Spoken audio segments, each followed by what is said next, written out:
સુખનું મૂળ વ્યવસ્થા છે. શરીર જો વ્યવસ્થિત હોય તો તમને શરીરનું સુખ મળે.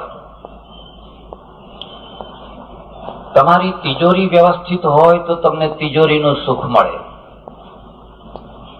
તમારું રસોડું વ્યવસ્થિત હોય તો તમને રસોડાનું સુખ મળે. તમારું રાષ્ટ્ર વ્યવસ્થિત હોય તો તમને રાષ્ટ્રનું સુખ મળે. કુદરત વ્યવસ્થિત હોય તો કુદરતી સુખ મળે. કોઈ વાર કુદરતમાં અવ્યવસ્થા થાય એટલે આંધી આવે, વંટોળિયો આવે, તોફાન આવે, અડધા કલાક માટે અવ્યવસ્થા થાય પણ આપણા બધા સુખોને હચમચાવી નાખે. આ જે વ્યવસ્થા છે બહુ મહત્વનો શબ્દ છે. એના માટે અમારે ત્યાં સંસ્કૃતમાં શબ્દ વપરાયો છે તંત્ર. તંત્ર, મંત્ર, યંત્ર અને તંત્ર. જેની આરાધના કરવાથી તમારી આંતરિક શક્તિ વધે એનું નામ મંત્ર છે. આંતરિક શક્તિ વધી એના બે પ્રમાણ છે. એક તો તમારા દોષો ઓછા થવા લાગે, તમારા દુર્ગુણો ઓછા થવા લાગે, અને બીજું તમારા સદગુણો વધવા લાગે. આ બે કામ એક સાથે થાય એનું નામ મંત્રની આરાધના. મંત્રની આરાધના કર્યા પછી આ બે માંથી એકે ન થતું હોય તો તમારી આરાધના ખોટી છે. તમે ઉધારા વાળે ચડી ગયેલા છો અને ખોટો સમય બગાડી રહ્યા છો. જેની આરાધના કરવાથી તમારી ભૌતિક શક્તિ વધે એ યંત્ર છે. હું બોલી શકું છું પણ આટલા બધા માણસોને સરળતાથી સંભળાવવા માટે આ માઇકનો આશરો લેવો પડે. મારી શક્તિને આણે 5, 10, 25 ગણી વધારી આપી આ યંત્ર છે. એના વિના પણ હું બોલી તો શકું, પણ જેટલી સરળતાથી તમે સાંભળી શકો છો અને હું બોલી શકું છું એટલી સરળતાથી ના બોલી શકું. યંત્રનું કામ છે તમારી શક્તિને અનેક ગણી વધારીને એને વધારે શક્તિશાળી કરવી. જેમ જેમ યંત્રની શક્તિ વધતી જાય એમ એમ તમારી ભૌતિક શક્તિ વધતી જાય. જેમ જેમ તમારી ભૌતિક શક્તિ વધતી જાય એમ એમ તમારી ભૌતિકતા ઉપર કાબુ આવતો જાય. પણ એની ચર્ચા નથી કરવી. તંત્રનો અર્થ છે વ્યવસ્થાની સ્થાપના. જે કંઈ તમારી પાસે છે એને જો તમે વ્યવસ્થિત કરી શકો તો તમે સુખી થઈ શકો. ઓછામાં ઓછી વસ્તુઓ હોય પણ ઉત્તમમાં ઉત્તમ વ્યવસ્થા હોય તો તમે સુખી થઈ શકો. ઘણામાં ઘણી વ્યવસ્થા ઘણામાં ઘણી વસ્તુઓ હોય પણ જો તમારી પાસે અવ્યવસ્થા હોય તો આ ઘણી વસ્તુઓ તમને દુઃખી કરી નાખે. કોની પાસે કેટલું છે એની મહત્તા બીજા નંબરે છે. જેટલું છે એની વ્યવસ્થા કરવાનું તંત્ર કેવું છે. 1962માં ભારત હાર્યું ચાઇના સાથે અને 1965માં પણ આપણે હાર્યા. મારો વિષય છે, હું એમાં રસ રાખું છું એટલે હું તમને કહું છું. હું યાત્રા કરતો હતો, એક ફોરેનનો માણસ મને મળ્યો, એનો પણ વિષય લશ્કરનો હતો. મેં એને સહેજે આ ચર્ચા થઈ. એને મને કહ્યું ભારતમાં હારવાનું કારણ એના શસ્ત્રો નથી, કારણ કે 62ની લડાઈઓ તો બંદૂકની લડાઈ હતી. બહુ નાની તોપો વપરાઈ હતી, એમાં પ્લેન નતા, ટેન્ક નતા, એ તો બહુ નાની લડાઈ હતી. ભારતની લડાઈનું મૂળ કારણ એની પાસે જે કંઈ છે એને સમય ઉપર જે રીતે વાપરવું જોઈએ ન વાપરવાના કારણે હાર થઈ છે. તમારી પાસે એટલી લડાઈ માટે તો ઘણું પૂરતું હતું, પણ કંઈ પડ્યું છે, કંઈ પણ કાઠ ખાય છે, ફલાણે આમ થાય છે, કોઈ વ્યવસ્થા નથી, કંઈ લાવવાની વ્યવસ્થા નથી, ફલાણું નથી. તમે એનો સમય ઉપર જે રીતે ઉપયોગ કરવો જોઈએ એ ઉપયોગ ન કરી શક્યા. અવ્યવસ્થા જેવો મોટો કોઈ દોષ નથી અને વ્યવસ્થા જેવો મોટો કોઈ ગુણ નથી. એટલે અમારે ત્યાં સંસ્કૃતમાં એ શબ્દ મૂકવામાં આવ્યો, તંત્ર. પ્રજાને જો સુખી કરવી હોય તો પહેલા વ્યવસ્થા તંત્ર ઊભું કરવું પડે. ઘરને જો સુખી કરવું હોય તો ઘરનું એક વ્યવસ્થા તંત્ર ઊભું કરવું પડે. પટેલ સમાજને જો બરાબર સફળ બનાવવો હોય તો પટેલ સમાજનું વ્યવસ્થા તંત્ર બરાબર થવું જોઈએ. નર્મદા યોજનાને જો પાર પાડવી હોય તો નર્મદા યોજનાના તંત્રને વ્યવસ્થિત કરવું જોઈએ. પૈસાની ખોટ એ બીજા નંબરની ખોટ છે, પણ વ્યવસ્થાની ખોટ એ સૌથી મોટામાં મોટી ખોટ છે. આ જે તંત્ર છે એને ચાણક્ય 4 ભાગમાં વહેંચ્યા છે. એના 4 પાયા ઉપર રાષ્ટ્ર ઊભું છે, 4 તંત્રો ઉપર. આ 4 શબ્દો યાદ રાખજો. સૌથી પહેલું જે તંત્ર છે એનું નામ છે વહીવટી તંત્ર. બીજું તંત્ર છે એનું નામ છે શિક્ષણ તંત્ર. ત્રીજું તંત્ર છે એનું નામ છે રક્ષા તંત્ર. અને ચોથા તંત્રનું નામ છે વિત્ત તંત્ર. આ 4 તંત્રો ઉપર રાષ્ટ્ર ઊભું છે. આ 4 તંત્રો તમારા વ્યવસ્થિત છે, તમારા રાષ્ટ્રને ઊની આંચ નહીં આવે, અને આવશે તો તમે એને પહોંચી વળશો. પણ આ 4 તંત્રો જો સડી ગયા છે, અવ્યવસ્થિત થઈ ગયા છે, તો તમને મારવા માટે દુશ્મનો બોલાવવાની જરૂર નહીં રહે. તમે તમારી જાતે મરી જશો. દુશ્મનો કોઈને મારી નથી શકતા, અને મારે છે તો એ થોડાક ટાઈમ પૂરતા મારે છે. પણ રાષ્ટ્ર જયારે મરતું હોય છે, સંસ્થા જયારે મરતી હોય છે, ઘર જયારે મરતું હોય છે, પેઢીઓ જયારે મરતી હોય છે, એની પોતાની અવ્યવસ્થાથી મરતી હોય છે. સરદાર વલ્લભભાઈ પટેલને હું એક જુદી દ્રષ્ટિએ બોલવું છું. એમનો મોટામાં મોટું જો પ્રદાન છે ને, વહીવટ કરવાની અજોડ શક્તિ જે અંગ્રેજોમાં હતી અને જે આપણા માણસોમાં નથી, અને આજે બહુ મોટો અભાવ એનો દેખાય છે, એવી એક ગજબની શક્તિ. એક બીજી વાત યાદ રાખજો, વહીવટને કે કોઈ પણ તંત્રની સાથે અનિવાર્ય રીતે જોડાયેલી એક બીજી વસ્તુ છે જેનું નામ છે થિયરી, દર્શન, તમારા સિદ્ધાંતો. થિયરી અને વહીવટ, થિયરી અને વિત્ત, થિયરી અને શિક્ષણ. આર્કિટેક્ટ છે એ એન્જિનિયર નથી, અને એન્જિનિયર છે એ આર્કિટેક્ટ નથી. આર્કિટેક્ટ એ દાર્શનિક છે, એ થિયરી ઘડે છે. પટેલ સમાજનો હોલ કેવો બાંધવો, એક ઓફિસમાં બેઠો બેઠો આર્કિટેક્ટ લીટા દોરે છે કાગળ ઉપર, કાગળ આપી દે છે.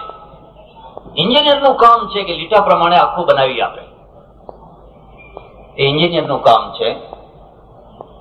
એમ આર્કિટેક્ટ અને એન્જિનિયર આ બંને જયારે એક થાય ત્યારે નિર્માણ થાય. આર્કિટેક્ટ જુદો હોય અને એન્જિનિયર જુદો હોય, તમે કામ નહીં કરી શકો. વહીવટ કરવાની જે મેથડ છે, વહીવટ કરવાની જે મુખ્ય લાઈન દોરી છે, એ થિયરીમાંથી આવે છે. અને એ થિયરી જો તમારી વાસ્તવિક નહીં હોય, વ્યવહારિક નહીં હોય, તો તમે કાબેલમાં કાબેલ એન્જિનિયરોને લગાવશો, તમારું કામ સફળ નહીં થઈ શકે. તમે કોઈ દિવસ સફળ નહીં થઈ શકો. સરદાર વલ્લભભાઈ પટેલને હું એક ઉત્તમમાં ઉત્તમ રાજકારણના આર્કિટેક્ટ અને ઉત્તમમાં ઉત્તમ રાજકારણના એન્જિનિયર માનું છું. એક સારામાં સારા ક્યાં લાઈન દોરવી, હમણાં આપણે બાબુભાઈની વાત સાંભળતા હતા, તમે એમાંથી જ જોઈ શકો છો. એમણે લાઈન દોરી, નિજામ લેવાનું એટલે લેવાનું, જુનાગઢ લેવાનું એટલે લેવાનું. એ પોતે કઈ તોપ લઈને લડવા ના ગયા, લડવા લશ્કર ગયું. લશ્કર એન્જિનિયર છે, એ તો તમારા દોરેલી લાઈનોને કામ પૂરું કરી આપે. અહીં તગારા નાખો, અહીં કોન્ક્રીટ નાખો, નાખી આપે. પણ કાશ્મીરમાં એ લાઈન ના દોરી શકાય, અથવા દોરાય તો એને બરાબર ના વ્યવસ્થા ના મળી શકે. એ જ લશ્કર કાશ્મીરમાં અટકી ગયું. થિયરી એક બહુ મહત્વની વસ્તુ છે. તમે ઇઝરાયલ પાસેથી આ શીખી શકો છો. ઇઝરાયલ 16 દુશ્મનોના વચ્ચે ટક્યું છે અને ગૌરવપૂર્વક ટક્યું છે, દયાની ખાતર નહીં, ગૌરવપૂર્વક ટક્યું છે. એનું મૂળ કારણ એની થિયરી છે. એને નક્કી કર્યું કે મારા દેશનો એક માણસ મરશે, હું સામેના 3 માણસને મારીશ.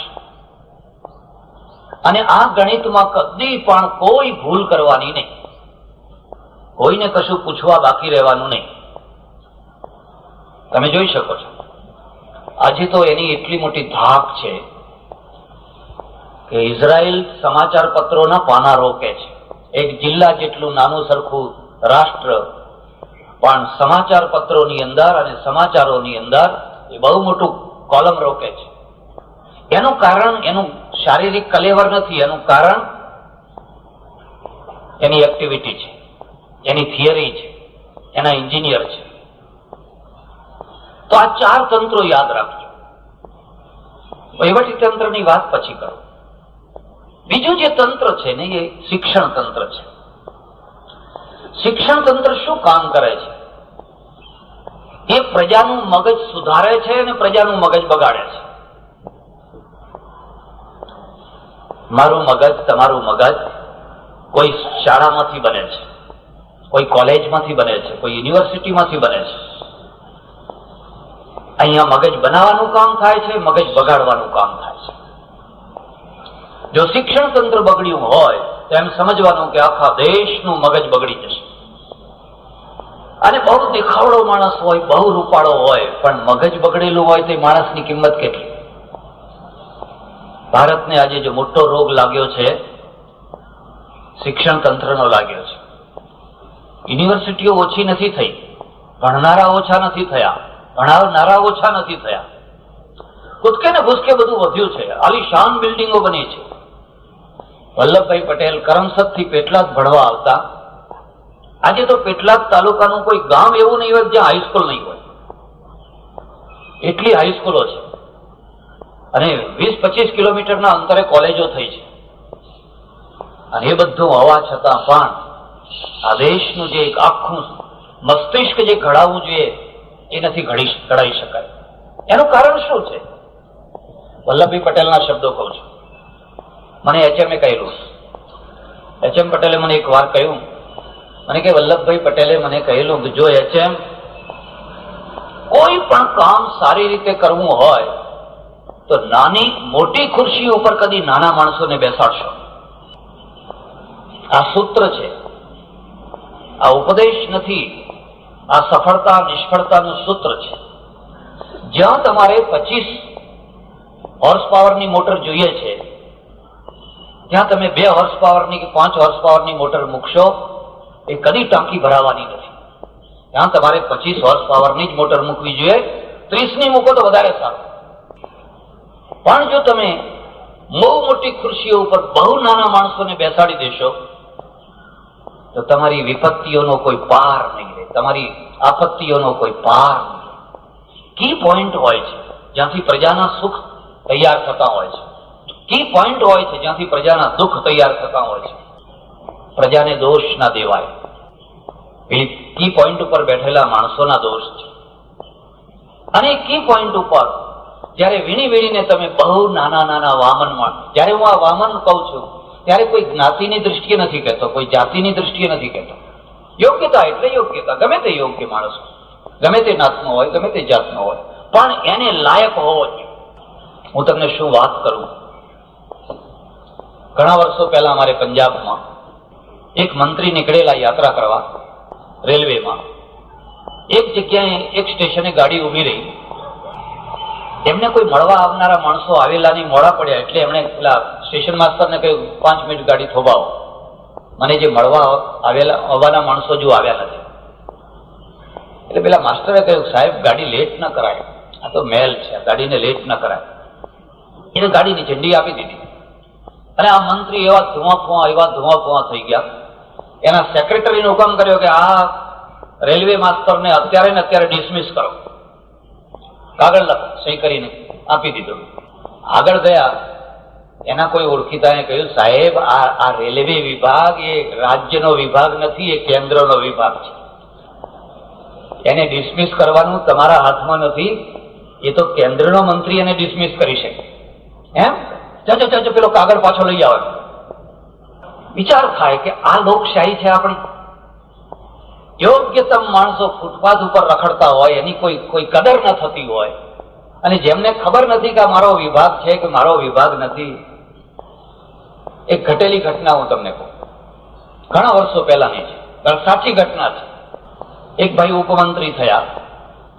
ઉપમંત્રી 10-15 દિવસ થઈ ગયા હશે, અને તમે જાણતા હશો કે આ બધા ખાના ભરવા પડે છે. આને રાજી કરવા, આને રાજી કરવા, આ કોમને રાજી કરો, આ જિલ્લાને રાજી કરો, ફલાણાને રાજી કરો. અને બહુ ઉસ્તાદ માણસો તો એમ જ સમજે કે જેટલા યોગ્ય માણસોને લાવશું એટલા આપણને હેરાન કરશે, એના કરતા બને એટલા. એટલે આપણે લીલા લહેર, એમનું કોઈ અસ્તિત્વ નહીં, એમનું કોઈ વ્યક્તિત્વ જ નહીં. આવા એક ઉપમંત્રી 2-5 દિવસ પછી એક બીજા મંત્રીના ત્યાં ગયા, અને એમના ત્યાંથી ઠંડુ પાણી પીવાનું આપ્યું. પૂછ્યું કે આટલું બધું ઠંડુ? તો કે ફ્રીજમાંથી આવ્યું. એમ કે તમને ફ્રીજ આપ્યું કે? અને ઘેર આવીને એમણે કડક પત્ર લખી નાખ્યું, તમે બધાને ફ્રીજ આપ્યા છે, મારા બંગલે ફ્રીજ કેમ નથી? આ ઘટેલી ઘટના તમને કહું. એટલે પેલો જે બધું આ આપનારો વિભાગ છે એનો સાહેબ છે, એને કહ્યું, સાહેબ તમને આપેલું છે ફ્રીજ? કે નહીં, મારે તો નથી.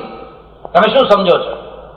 પછી કોઈ ઓફિસરને મોકલ્યો, ભાઈ જાઓ તપાસ કરો, એમને ત્યાં ફ્રીજ આપેલું છે, થયું શું? આવીને જુઓ તો ફ્રીજ તો પડ્યું છે. ઉગાડ્યું તો અંદર બેને સાલ્લા મૂકેલા, એમને એમના બધા ચણિયા સાલ્લા ને બધા અંદર. સાહેબ કે આ ફ્રીજ રહ્યું. હે? હવે પેલી બેનને એમ કે આ કબાટ છે. એટલે એને વિચારીએ એના પેલા કપડા બધા મૂકેલા અંદર. હું કોઈને ઉતારી પાડવા નથી માંગતો, પણ હું તમને એટલું કહેવા માંગુ છું કે આ કી પોઈન્ટ ઉપર બેસાડેલા માણસો છે. અને જો તમે દયાની ખાતર કે કોઈ બીજી સોગઠા રમવાની ખાતર ગમે તે માણસોને બેસાડી દેશો તો પરિણામ દેશને ભોગવવું પડશે. એક યોગી, હિમાલયનો યોગી ભૂલ કરે તો એનું પેટ બગાડે, એના ફેફસા બગાડે, એને પોતાને એના પરિણામ ભોગવવા પડે. મારા આશ્રમમાં હું કઈ ભૂલ કરું તો એનું પરિણામ મારા આશ્રમને ભોગવવું પડે. પણ આ બહુ મોટી જગ્યા ઉપર બેઠેલા માણસો જો ભૂલ કરે તો એ ભૂલનું પરિણામ તો આખા દેશને ભોગવવું પડે, અને પેઢીઓને ભોગવવું પડે, પેઢી દર પેઢીને ભોગવવું પડે.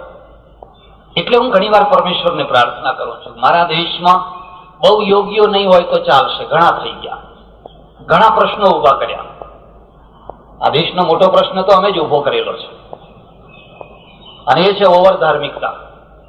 ઓવર ધાર્મિકતા અમને જમ્પ નથી વળતો. હમણાંથી અમારામાં એવો ટેમ્પો આવ્યો છે, તમે રસ્તા ઉપર જતા હશો તો છબલીકા લઈને, એક ધજા લઈને એક સંઘ ચાલતો જ હશે, રસ્તા વચ્ચે જ ચાલતો હશે. ભાઈ પણ શું છે ના સંઘ કાઢ્યો છે. અરે કેટલા સંઘ, કેટલા મંદિરો, કેટલા ઉત્સવો, કેટલો ખર્ચો, ચારે તરફ જુઓ તો ધાર્મિક ધાર્મિક ધાર્મિક વાતાવરણ. અને હું ઓવર ધાર્મિક, હું ઈશ્વરને પ્રાર્થના કરું મારા દેશની ધાર્મિકતા ઓછી કર. આ દેશમાં હવે આ ધાર્મિકતા ઘણી વધી ગઈ છે. મારા દેશની નૈતિકતાને વધાર પ્રભુ. ધાર્મિકતા ભલે નીચી આવતી હોય, અમે ટીલા ટપકા નહીં કરીએ તોય ચાલશે, અમારા મંદિરો થોડા ઓછા હશે તોય ચાલશે. બહુ થઈ ગયા છે. હરિદ્વારમાં 2,500 મંદિરો છે, 2,500 આશ્રમો છે, અને 10,000 મંદિરો છે, અને નવા આશ્રમો, નવા મંદિરોનું કામ ચાલુ છે. અને અમદાવાદ વાળા પૈસા આપે રાખે છે. અમદાવાદ તો ગુજરાતના પૈસા, અને ગુજરાતમાં પટેલ હાથમાં આવે એટલે બીજા કોઈની જરૂર. પટેલ એટલે બોરડી, ખંખેરો, બીજી વાત. બાવા હોય, જ્યાં જમાત વાળા બાવા આવે તો પટેલ ને જ ખોળે, પટેલ કહા હે. ગામમાં જઈને પહેલા પૂછે પટેલ કહા હે, એમ ના પૂછે વાળંદ કહા હે. હવે બાવા નહીં પટેલ જુએ, પોલીસ નહીં પટેલ જુએ. પોલીસે જુએ કે હવે તો મતદારમાં બીજા કોઈ પકડો શું આપવાના હતા, કસ્ટડીમાં બેસાડી રાખો. પટેલ હાથમાં આવે એટલે બોરડી હાથમાં આવે. અને અમારું ધાર્મિક જગત છે ને એ પટેલને જ ખોળે. હું તમને પ્રાર્થના કરું છું, ભલા થાઓ. ઓવર ધાર્મિકતા દેશનો નાશ કરી નાખશે. તમારે નૈતિકતાની જરૂર છે, બહુ છબલિકા વગાડવાની જરૂર નથી. અને હું તમને એમ પૂછું છું ગાંધીજી અને સરદાર પટેલ કેટલા છબલિકા વગાડતા હતા. ગાંધીજીની પ્રાર્થના સવારે 10 મિનિટની અને સાંજે 10 મિનિટ, બસ 10 મિનિટ સવારે ને 10 મિનિટ સાંજે. આખો દિવસ કામ કરવાનું, આખો દિવસ કામ કરવાનું. એ કામ એ જ પ્રાર્થના, કામ એ જ ઉપાસના. અને મને ખબર નથી કે સરદાર પટેલ 10 મિનિટે પ્રાર્થના કરતા હતા કે નહીં, એ તો ભગવાન જાણે. ખરી પ્રાર્થના છે તમારી ડ્યુટી ને બરાબર બજાવવી, એનાથી મોટી કોઈ પ્રાર્થના નથી. એક ગામમાં ગયો, એક ડોક્ટર મળવા આવ્યા. બેઠા બેઠા બેઠા ઉઠે જ નહીં.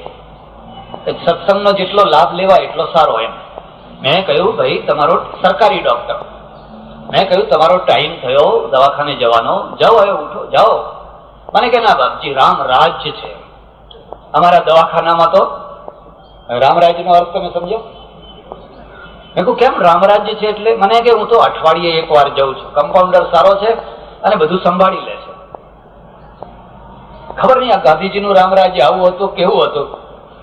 ગાંધીજીનું જે રામરાજ્ય હોય એ ખરું, પણ બાબુભાઈ આપણે આવું રામરાજ્ય લાવ્યું છે અને તમારા સરકારી કર્મચારીઓને રામરાજ્ય છે. આજ નગરપાલિકાની ઓફિસોમાં જઈને જોજો. મને ઓફિસના એક માણસે વાત કરી, મને કે 3 વાગ્યા પછી જો તમે ઓફિસોમાં આવો તો જે બેન કર્મચારીઓ છે ને એમના ટેબલ ઉપર શાક સુધારતી હોય છે બેઠી બેઠી. 3 વાગે એટલે ત્યાં પેલું મધ્યાહન ભોજન જેવું કોઈ રસોડું ચાલે છે? મને કે નહીં, ઘરનું શાક. ઘેર જઈને શાક સુધારવાનો ટાઈમ બચાવવા માટે ટેબલ ઉપર બેઠી બેઠી શાક સુધારે. એટલે સરકારનો પગાર અને શાક સુધારવાનું ઘરનું. હવે આને રામરાજ્ય કેવું હોય તો કહી શકો. મને કે અમારે તો રામરાજ્ય છે. તમે તો ત્યારે તમે 8 દિવસ સુધી કરો છો શું? અઠવાડિયામાં એક વાર દવાખાને જાઓ છો, કરો છો શું? મને કે આ બુલેટ લઈને ગાયત્રીનો પ્રચાર કરું છું, ગામે ગામ ફરીને ગાયત્રી માતાનો પ્રચાર કરું છું. હવે તમે કલ્પના કરી શકો છો કે આ ગાયત્રીને આને કઈ લેવા દેવા ખરી? હું નથી સમજતો કે કોઈ નાસ્તિક ગાયત્રીનો દુશ્મન બનશે. ખરો દુશ્મન તો આ એનો પ્રચારક દુશ્મન છે. ધિયો યો ન પ્રચોદયાત. જેની પાસેથી સદબુદ્ધિની પ્રેરણા માંગી છે, અને સદબુદ્ધિનો અર્થ થાય છે તું તારી ડ્યુટી બજાવ. હવે ડ્યુટી કહે છે રામરાજ્ય છે અને ગાયત્રી માતાનો પ્રચાર કરવા નીકળ્યો છે. તારા દર્દીઓને સાચવ. એટલે સરદાર પટેલ છે. સરદાર પટેલની જો વિશેષતા કોઈ હોય તો એ રીતે છે કે એમણે જોયું કે થિયરી અને વહીવટ આ બંનેમાં એક રૂપતા હોવી જોઈએ, ભિન્ન રૂપતા ના હોવી જોઈએ. નિજામ લેવું છે. હવે તમે અહિંસા ને હિંસા ને આ ને એ બધા ચૂંથવા બેસો તો કામ ના થઈ શકે. બધા વેદિયા ભેગા થાય ને એ કશું નક્કી ના કરી શકે.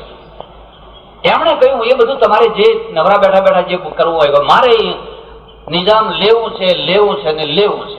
જો એ સીધી રીતે ના મળે તો લશ્કરના દ્વારા લેવું છે. અને લશ્કર ત્યાં જાય એટલે કઈ માળા પહેરાવા ના જાય. લશ્કરનું કામ કરે.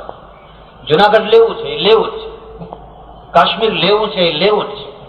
જે ઊંચી ખુરશીઓ પર બેઠેલા છે પહેલા એ દ્વિધામાં ના હોવા જોઈએ. એ પોતે જો દ્વિધામાં હશે ને એમના લીટા દોરેલા બધા ખોટા પડવાના છે. આમ કરવું કે આમ કરવું, આમ કરવું કે આમ કરવું.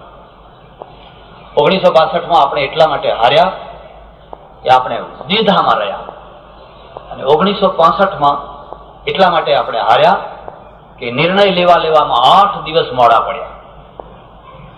હું ત્યારે કાશીમાં હતો અને યુનિવર્સિટીમાં જતો ત્યારે બધા મારી રાહ જોઈને બેસતા. હું નકશા દોરીને બધું સમજાવતો કે આ ક્યાં ક્યાં લડાઈ થઈ છે. જયારે 96 ટેન્કો લઈને યાહિયા ખાન છે એ છંબના એરિયામાં પડ્યો, એનું જે પુરવઠા તંત્ર હતું એ 14 કિલોમીટર દૂર હતું, સિયાલકોટ. અને આપણું જે પુરવઠા તંત્ર હતું એ 120 કિલોમીટર દૂર હતું, પઠાણકોટ. બેમાં આટલો ડિફરન્સ હતો. પેલો તૈયારી કરીને પડેલો, આપણી જે નજીકની ચોકીઓ હતી બધું ઉડી ગઈ. ઠેઠ અખનૂર સુધી પાકિસ્તાનનું લશ્કર જયારે પહોંચ્યું અને એમ લાગ્યું કે જો અખનૂરનો પુલ તૂટ્યો અને અખનૂર જો એમના હાથમાં આવી જશે તો ઉપરનો આખો ઉરી, પૂંછ, રાજૌરી આખો એરિયા, અડધું કાશ્મીર એના હાથમાં ચાલી જશે. આ રોકવા માટે હું હમણાં 2 વર્ષ પહેલા હૈદરાબાદ ગયો હતો અને બન્યું એવું કે મારે વાયુપુરીમાં ઉતરવાનું થયું. વાયુપુરી એટલે એરફોર્સની બધા રહેઠાણ, અને એમાં એ પ્રસંગ એવો બન્યો કે એક પ્રવચન મારે લશ્કરના જનરલો પાસે આપવાનું થયું, અને લશ્કરના જનરલો પાસે પ્રવચન આપવાનું થયું તો બધા મિત્રો થઈ ગયા, એટલા બધા મિત્રો થઈ ગયા. પછી રિટાયર્ડ એક રાવ કરીને હતા, એને મને કહ્યું કે મેં કહ્યું તો મને કંઈક સમજાવો, મને સંભળાવો કે આ લડાઈમાં તમે બધાએ શું કર્યું. એને મને વાત કરી. પઠાણકોટથી જયારે આપણા વેમ્પાયર વિમાન ગયા, ખખડી ગયેલા, હાવ નક્કામાં, અંગ્રેજો જે છોડીને ગયેલા આઉટડેટ થઈ ગયેલા, એ સફળ ન રહ્યા, પાછા આવ્યા, અને આપણે હારતા હારતા હારતા ઠેઠ છંબનો એરિયા હારીને અખનૂર સુધી પહોંચી ગયા. નાકમાં પાણી ભરાવાની તૈયારી, છેલ્લી ઘડીએ શાસ્ત્રીજીએ ઓર્ડર કર્યો કે હવે તમે લાહોર તરફ જાઓ, હવે તમે બાડમેર ને જેસલમેર ને અહીંયા આ બધો ગુજરાતથી સુઈગામથી પણ આગળ જાઓ. આગળ ગયા, ઈચ્છોગીલ નહેરમાં અટકી ગયા, આગળ જઈ ન શક્યા. બહુ લાંબી કથા છે, પણ આ કામ જો 8 દિવસ પહેલા થયું હોત ને, પરિણામ જુદું હોત. કોઈ દિવસ ધ્રુજતા માણસના હાથમાં પિસ્તોલ ના આપશો, ને તો એ પિસ્તોલ એને જ માર આપશે. જેના હાથ ધ્રુજે છે એના હાથમાં કદી તલવાર ના આપશો. જેના હાથ મક્કમ છે એના હાથમાં લાકડી આપશો ને તે તલવાર વાળાને પાડી દેશે, કારણ કે એનું માઇન્ડ છે દ્વિધામાં નથી. એ પોતે નિર્ણય બરાબર મક્કમ કરીને બેઠેલો છે. અને પેલો તો ધ્રુજે છે કે કામ કરું, પછી કોર્ટ થશે, પછી ફાર્મ થશે, પછી સજા થશે, પછી મારી બૈરીનું શું થશે, મારા છોકરાનું શું થશે, એનું કામ. સરદાર પટેલની અંદર એક મક્કમ શક્તિ, દ્રઢ નિશ્ચય, અને દ્રઢ નિશ્ચયને લાગુ કરવાની એટલી દ્રઢતા. મારે એમ પણ કહેવું જોઈએ કે એમની દ્રઢતાને ઘણી વાર બ્રેક મારવામાં આવતી. જો એમની દ્રઢતાને બ્રેક ન લગાવવામાં આવી હોત તો તમારે કાશ્મીરને ખોવું ન પડ્યું હોત, તો આજે કાશ્મીરનો પ્રશ્ન ઉભો ન થયો હોત. આપણા ત્યાં એવા ઘણા પુરુષો થયા, પણ અહીંયા એક બ્રેક લગાવનારો વર્ગ છે, આજે પણ છે, બધી જગ્યાએ છે. તમે કામ કરો. નર્મદાનો પ્રશ્ન આવ્યો, બાબા આમટે બધા માણસોને લઈ અને નર્મદાનો બાંધ તોડવા માટે આવ્યા. અમે બધા ફેરકુવા પહોંચી ગયા. અમારામાંના કેટલાક ભાઈઓ એમને જઈને પગે લાગે, બાબા બાબા પાછા વળી જાઓ, પાછા વળી જાઓ. અરે બાબા તુમાં કેમ આવી ગયા પાછા? પેલા કિનારે એ, ના કિનારે અમે. એવા તમાખામાં આવી ગયેલા, વાત ના કરો. આ પગે લાગનારાને મેં કહ્યું, લ્યા રહેવા દો, બંધ કરો, તમે મને આપો બધો વહીવટ, હું એમને હમણાં બગાડું. તમે જુઓ કેવો ભાગે છે. એની જિંદગીમાં જો કોઈ વાર પગ મૂકે તો મને કહેજો, હું હાથ નહીં ઉપાડું. કીધું ના ના ના ના, આપણાથી એવું ના થાય. લોકો શું કહેશે, ફલાણા શું કહેશે, મરો ત્યારે હવે શું કહેશે, શું કહેશે. આ શું કહેશે ને શું કહેશે, એમાં જો ઇઝરાયલ રહ્યું હોત તો ઇઝરાયલ મરી ગયું હોત. ક્યાં નહેરુ જે કાશ્મીરનો કેસ લઈ ગયા ને, એ શું કહેશે ને શું કહેશે એમ જ લઈ ગયા. બાકી એ વખતે જો ફરચો કરી નાખ્યો હોત ને, રાજકારણમાં વિજયનો ઇતિહાસ લખાય છે, પરાજયનો નહીં. પૃથ્વીરાજ કેટલો મહાન હતો કે કેટલો ફલાણો હતો એની કોઈ કિંમત નથી, પરાજય એ જ વસ્તુ છે. વિન્સ્ટન ચર્ચિલ છે, એને કેવી રીતે વિજય મેળવ્યો અને હિટલર કેવી રીતે હારી ગયો એ તો પાછળના લોકો બધું કર્યા કરે, પણ વિન્સ્ટન ચર્ચિલ જીત્યો એ જ મહત્વની વસ્તુ. અને હિટલર જો જીત્યો હોત ને તો વિન્સ્ટન ચર્ચિલને રાક્ષસ બનાવી દીધો હોત, આ બધા રાક્ષસો હતા. અને આપણે આપણા ઘરોમાં બધા હિટલરના ચિત્રો હોત. હિટલરે આ અંગ્રેજોને ભગાડ્યા એ રીતે. રાજકારણ એ રાજકારણ છે, શામ દામ દંડ અને ભેદ. એટલે ભગવદ્ ગીતામાં તમે જોશો, મહાભારતમાં જોશો, યુધિષ્ઠિરને સેનાપતિ ના બનાવ્યા. યુધિષ્ઠિર મોટો ભાઈ છે પણ એને સેનાપતિ ના બનાવ્યા. બહુ સારું કર્યું, કારણ કે હવે નરોવા કુંજરોવા બોલવા તૈયાર નથી. એ કેવી રીતે યુદ્ધ કરી શકે? પેલો કૃષ્ણ કહે છે બોલો બોલો, નહીં તો આપણો કચ્ચર ઘાણ નીકળી ગયો, કે નીકળવા દો, જેમ થતું હોય એમ થવા દો, પણ હું નહીં બોલું. તો કે નરોવા કુંજરોવા તો બોલો. મારી દ્રષ્ટિએ બહુ ધર્માત્માઓ હોય ને એમને એકાદ મંદિરમાં હિમાલયમાં ગુફામાં બેસાડી દેવા જોઈએ. ચાણક્યની જરૂર છે, ચંદ્રગુપ્ત ને ચાણક્યની જરૂર છે. ચંદ્રગુપ્ત એન્જિનિયર છે અને ચાણક્ય આર્કિટેક્ટ છે, એ ડિઝાઇનર છે. કેવી રીતે સામેનો માણસ જોવો પડે. હવે સામે જે હિંસા કરનારા માણસો છે, જે અહિંસામાં માનતા નથી, મારે એ પણ કહેવું જોઈએ. ગાંધીજીની અહિંસાનું શ્રેય 50% ગાંધીજીને છે, 50% અંગ્રેજોને છે. જો ગાંધીજીની સામે અંગ્રેજો ન હોત અને જર્મનો હોત કે ઇટાલિયનો હોત કે રશિયનો હોત, ગાંધીજીની અહિંસા સફળ ન થઈ શકી હોત. અને આપણે જોઈએ છીએ કે આના પછી આપણે ક્યાંય કાશ્મીરમાં, પંજાબમાં, હૈદરાબાદમાં, ઝારખંડમાં, આસામમાં કોઈ જગ્યાએ આ ચાલી નથી શકતી. આપણે એટલી બધી ગોળીઓ ચલાવવી પડે છે, એટલી બધી ગોળીઓ ચલાવવી પડે છે કે આટલી ગોળીઓ કદી અંગ્રેજોએ ચલાવી નથી. અને આટલી ગોળીઓ ચલાવ્યા પછી પણ આપણે એક વ્યવસ્થા સ્થાપિત નથી કરી શકતા. એટલે વલ્લભભાઈ પટેલને લોકો આજે એટલા માટે યાદ કરે છે.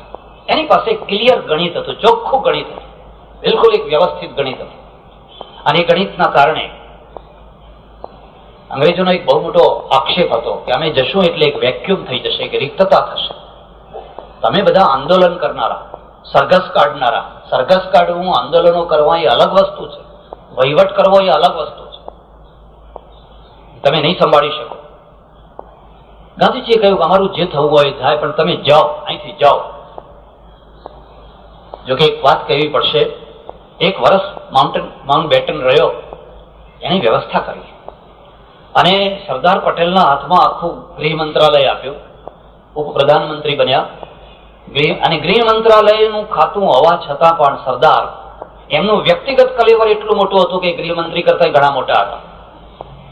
કેબિનેટના નિર્ણયો કોઈને ગમે કે ના ગમે, પણ સરદાર પટેલની કોઈ ઉપેક્ષા ના કરી શકે, એટલું એમનું વ્યક્તિત્વ હતું. મારું તો તમને ખાસ કહેવાની વાત છે કે તમે જ્યારે ખુરશી ઉપર હોવ ત્યારે લાખ ના હોવ, તો ખુરશી ઉપરથી ઉતર્યા પછી 1.25 લાખ ના થાવ તો તમારું વ્યક્તિત્વ સાચું. પણ ખુરશી ઉપરથી ઉતર્યા પછી જો કોડી ના થઈ જાઓ તો તમે ડુપ્લિકેટ માણસ છો, તમે બોગસ માણસ છો. તમે માત્ર ખુરશી ઉપર બેસીને જ તમારી મહિમા વધારી શક્યા. સરદાર પટેલની પાસે એવું વ્યક્તિત્વ હતું કે ખુરશી ઉપર હોય તો, અને ગાંધીજીમાં તમે જોઈ શકો કોઈ ખુરશી ઉપર નહીં, અને વગર ખુરશીએ પણ એમનું વ્યક્તિત્વ એટલું કે ભારતના માણસોને તો નોંધ લેવી પડે, દુનિયાના માણસોને એની નોંધ લેવી પડે. સજ્જનો, હું તમારો બહુ સમય નહીં લઉં, પણ મારી જે વાત કહેવાની છે, આ 4 તંત્રો આ દેશના બગડ્યા છે. શિક્ષણ તંત્ર બગડ્યું છે. એક જમાનો હતો જ્યારે આ સરસ્વતીનું મંદિર એટલે એટલું પવિત્ર ગણાતું, એનો શિક્ષક, એનો પ્રોફેસર એટલે પ્રોફેસરનું કેટલું માન. આજે ત્યાં એટલી લાંચ રૂશ્વત લેવાય છે, એટલો બધો ભ્રષ્ટાચાર છે. એક શિક્ષક થવું હોય તો લાખ રૂપિયા, અમદાવાદમાં તો કદાચ 1.25 લાખ રૂપિયા છે. એક ગરીબ બ્રાહ્મણનો છોકરો, વિધવાનો છોકરો માંડ બીએડ થયો હોય, હવે લાખ રૂપિયા લાવે ક્યાંથી? અને લેનારા કોણ? પાછા શિક્ષકો એમાંથી જ કોઈ ચાલુ કર્યું હોય. અને મંજૂરી આપવા ઠેઠ સુધી બધી પાછું એના બધા મંજૂરી આપવાના પૈસા. હું ખોટી વાત કહું છું? તપાસ કરો ખોટી વાત કહેતો. હું તો ઘણી વાર પેપર વાળાને કહું છું, ભાઈ આ ભાવ છાપો, જેમ સોના ચાંદીના ભાવ છાપો છો, ઘઉં ને બાજરીના ભાવ છાપો છો, એવી રીતે આ શિક્ષક થવાના ભાવ છાપો કે અમદાવાદમાં આટલા, બનાસકાંઠામાં આટલા, સાબરકાંઠામાં આટલા, ફલાણા આટલા. સરસ્વતીનું મંદિર હવે કતલખાનું બન્યું છે. તમારા છોકરાને 0 માર્ક આવે એવો છે ને, મૂકો પૈસા અને 10માં લઈ આવો. મારા ઓળખીતા એક સજ્જન છે, મને કે સપ્લિમેન્ટરીમાં જ અમે તો મૂકી દઈએ છીએ કે સાહેબને રાહ ના જોવી પડે, એ જોઈ જાય કે આવી ગયા આપણા, એટલે જે મૂકવા હોય એ મૂકી દો. એક જમાનો હતો, અંગ્રેજ છે ને એ જજ હોય, એના બગલે કોની તાકાત કોઈ પગ મૂકી શકે? આવડી મોટી ગરદન, કોણ એના બગલે પગ મૂકી શકે? હમણાં મારે ત્યાં 2-5 દિવસ પહેલા એક સજ્જન આવેલા આશ્રમમાં ચર્ચા કરવા, અને બધી ચર્ચા કરી. મને કે આ સુધરશે ક્યારે? આ બધામાંથી આપણે પાર નીકળશું ક્યારે? મેં કહ્યું ખોટું ના લગાડો તો એક વાત કહું, અને તમને કહું છું, તમને ખોટું ના લાગે તો, ને લાગે તો ભાઈ તમે જાણો. મને કે શું? મેં કહ્યું આ એક બંગલામાં જઈને તપાસ કરી આવો, એ બંગલામાં પાડેલા કૂતરા દેશી છે કે પરદેશી છે? એક બંગલો મને બતાવો જ્યાં દેશી કૂતરું પાડેલું હોય. અને કે શું કહેવા માંગો છો? મેં કોઈ એ કહેવા માંગુ છું કે આ 5-5, 10-10, 20-20 હજારના પરદેશી કૂતરા પાડ્યા છે, એના કરતા મારા આશ્રમમાં જોઈએ એટલા દેશી છે, હું મફત આપું લોકો. મારા આશ્રમમાં હેરાન કરી નાખે. મને કે મહારાજ દેશી કૂતરું ના પડાય, એ તો પરદેશી પડાય. કેમ? એ તો ઓર્ડર પાડે, એને ગો આઉટ કહો એટલે બહાર નીકળી જાય, એને બેસી જવાનું કહો બેસી જાય. કોઈ દિવસ તમારું રસોડું ના બગાડે, અને રાત્રે ચોકી કરે, દુશ્મનના સામે આંગળી કરો તો ગળું પકડી લે. આવડો મોટો અલ્સેશન કૂતરો. અને મેં કહ્યું દેશી કૂતરું તો એવું ને કે આપણે જરાક ખસ્યા નહીં, રસોડામાં પેટલું નહીં, જેટલા મોઢા ભરે એટલા. અને રાત્રે જયારે તમને ઘસઘસાટ ઊંઘ આવતી હોય ત્યારે પેલું ભસતું હોય, ટવ ટવ ટવ, આખી રાત ભસતું હોય. અને ચોર આવે ત્યારે ચૂપ થઈ જાય. એટલું નહીં, સામે ચાલીને ચોરના પગ ચાટવા જાય, આવો આવો પધારો, એમ આવો પધારો. મેં કહું બસ મારે આ જ કેવું છે. આપણા ત્યાં મોટી ભાગની ખુરશીઓ ઉપર આ દેશી કૂતરા બેસી ગયા છે. જે રસોડું એમને સાચવવા આપ્યું છે એમ જ મોઢા ભરે છે. હવે આ રસોડું જ અપડાવી નાખે.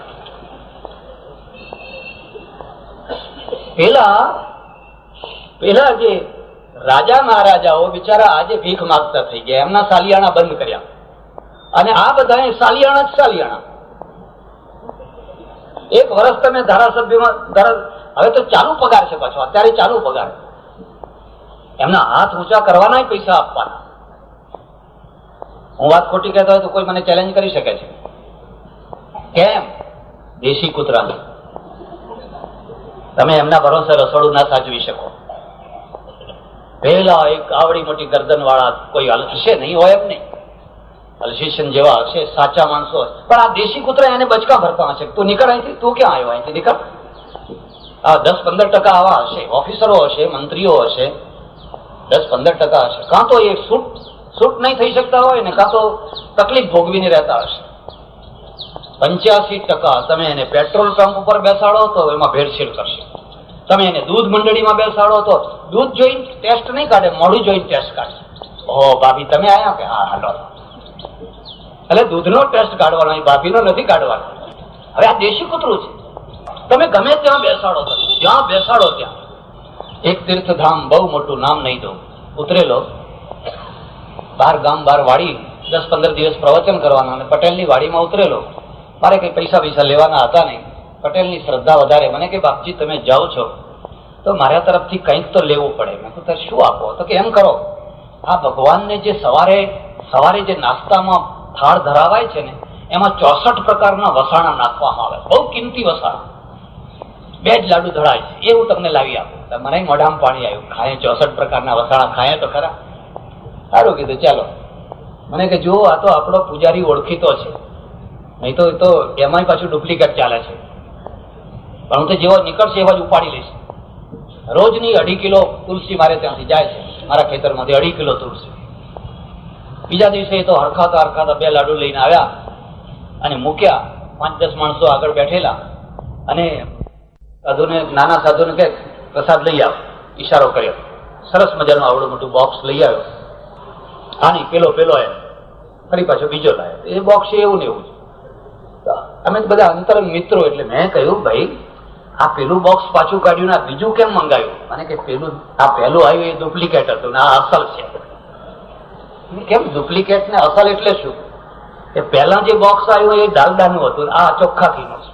ઓહો, ભગવાનના પ્રસાદમાં ડુપ્લિકેટ રાખવાનું? કેટલી મોટી જગ્યા ઉપર કેવું નાનું કૂતરું બેસી ગયું છે, કી પોઈન્ટ ઉપર બેઠું છે.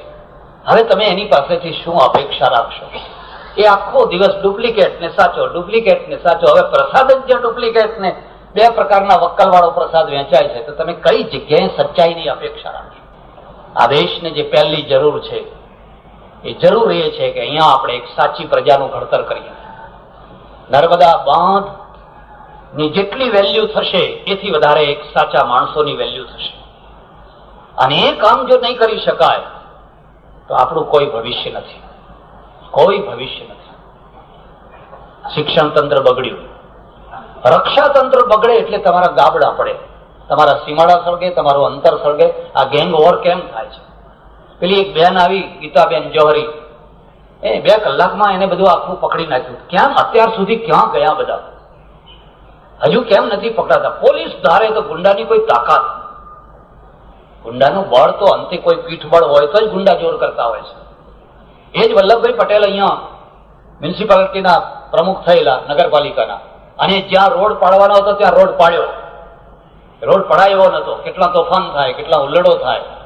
એમણે કહ્યું આ રોડ કરવાનો એટલે કરવાનો.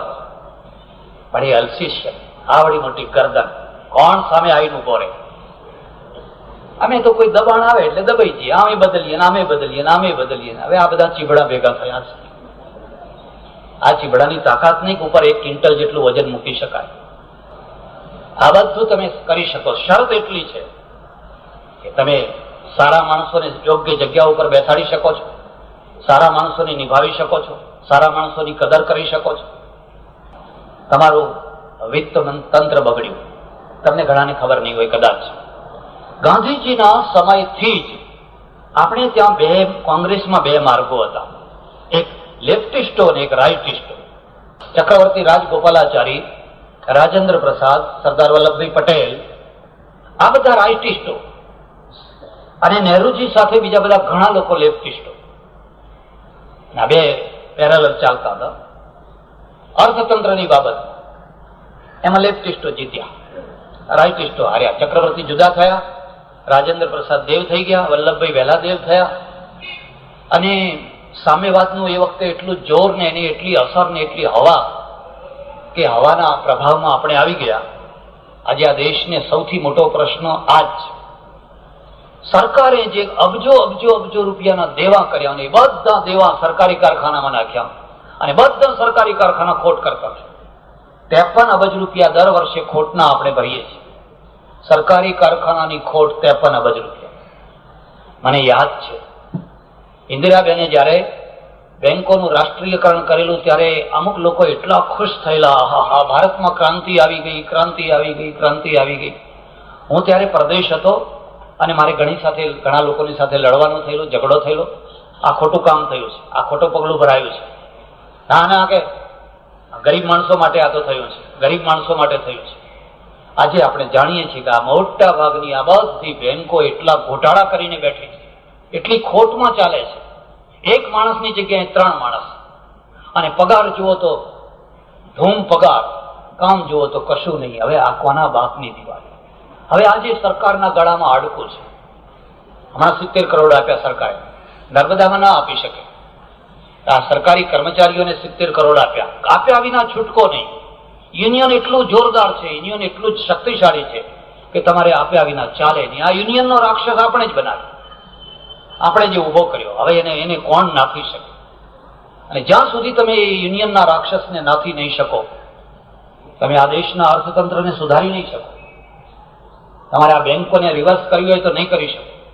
તમારે બીજા પગલાં લેવા હોય તો તમારે એસટી છે દર વર્ષે 200 કરોડની ખોટ કરે, જી બોર્ડ 200 કરોડની ખોટ કરે, તમે કઈ ફેરફાર નહીં કરી શકો. બધાના યુનિયન છે, ખોટ કરે કે ગમે તે કરે, અમને આપો નહીં તો હડતાલ. આ કોણ સુધારી શકે? આ એ જ સુધારી શકે કોઈ વલ્લભભાઈ પટેલ જેવું વ્યક્તિત્વ હોય, પેલી બ્રિટનની થેચર હતી, એ થેચર જેવું વ્યક્તિત્વ હોય, અને એ સમજે કે જો લોકશાહીના કારણે આ બધું થતું હોય તો આપણે કઈ બીજો વિકલ્પ ખોળો, અને એવો વિકલ્પ ખોળો કે જેથી આ દેશને એકદમ બરાબર વ્યવસ્થિત કરી શકે. સજ્જનો, 1000 ડોક્ટરો પેદા કરવા એ કોઈ બહુ અઘરું કામ નથી. 1000 એન્જિનિયરો પેદા કરવા એ બહુ અઘરું કામ નથી. 1000 કવિઓ પેદા કરી શકાય ને 1000 સાહિત્યકારો પેદા કરી શકાય, પણ એક એડમિનિસ્ટ્રેટર પેદા કરવો એ બહુ અઘરું કામ છે. એક એડમિનિસ્ટ્રેટર છે એ કરોડનું ભવિષ્ય નિશ્ચિત કરતો હોય છે, કરોડનું ભવિષ્ય. ભારતની આઝાદીના ઇતિહાસમાં એડમિનિસ્ટ્રેટરની દ્રષ્ટિએ, વહીવટદારની દ્રષ્ટિએ વલ્લભભાઈનો કોઈ જોટો નથી. મને એની જોડે બેસાડી દો આપો કે આ માણસ એની જોડે બેસી શકે, એનો કોઈ જોટો નથી. આપણે દર વર્ષે સમય ઉપર એમને યાદ કરીએ છીએ, પણ યાદ કરીને શું? અત્યારે વલ્લભભાઈ હોત તો, અત્યારે અરે ભાઈ હોત તો એના કરતા તમે થાવ ને, તમે વલ્લભભાઈ થાવ ને. વલ્લભભાઈ થવું રમત વાત નથી. એક પર્સનાલિટી, એક વ્યક્તિત્વ, એક સિદ્ધાંત, એક કુશળતા, એક નિર્ણય શક્તિ, આ બધું ભેગું થાય ત્યારે એક એડમિનિસ્ટ્રેટર પ્રાપ્ત થતો હોય છે અને એ આખા દેશનું ભલું કરતો હોય છે. આજના દિવસે પરમેશ્વરને હું તો એટલી પ્રાર્થના કરું કે અમારે ત્યાં ભગવાન નવો જન્મ નહીં લે તો ચાલશે. ઘણા જન્મ લીધા અને અત્યારે તો 900 જીવતા ભગવાનો છે. 900 ભગવાન જ ભગવાન, 2-5 તો મારા ઓળખીતા જ પાછા. બધા ભગવાન બધા. એમની જરૂર નથી. મારા દેશને જરૂર છે એક વલ્લભભાઈના નવા જન્મની. એક નવો વલ્લભભાઈ આવે અને આ જે આખો દેશ અંદરથી તૂટવા માંડ્યો છે, આર્થિક રીતે, ભૌગોલિક રીતે, બીજી બધી રીતે, એ બધાને ફરી હરખો કરી આપે. તમને કોઈને ખબર હોય કે ન હોય, G7 નામ સાંભળ્યું છે? G7 હવે G12 થયા, 12 થયા. દુનિયાની સમૃદ્ધ પ્રજાના 12 દેશો, 7 માંથી 12 થયા. 3-4 વર્ષ પહેલા એમણે મિટિંગ કરી અને એમણે નક્કી કર્યું કે જે દેશો સ્વતંત્ર થયા છે એ બધા આવનારા 50 વર્ષમાં ગુલામ થઈ જવાના છે. આપણે આખી દુનિયા સંભાળી લેવાની છે, માટે આજથી તૈયારી કરો. કાન ખોલીને સાંભળી લેજો. આ બધા દેશો હવે 50 વર્ષમાં પાછા ગુલામ થઈ જશે.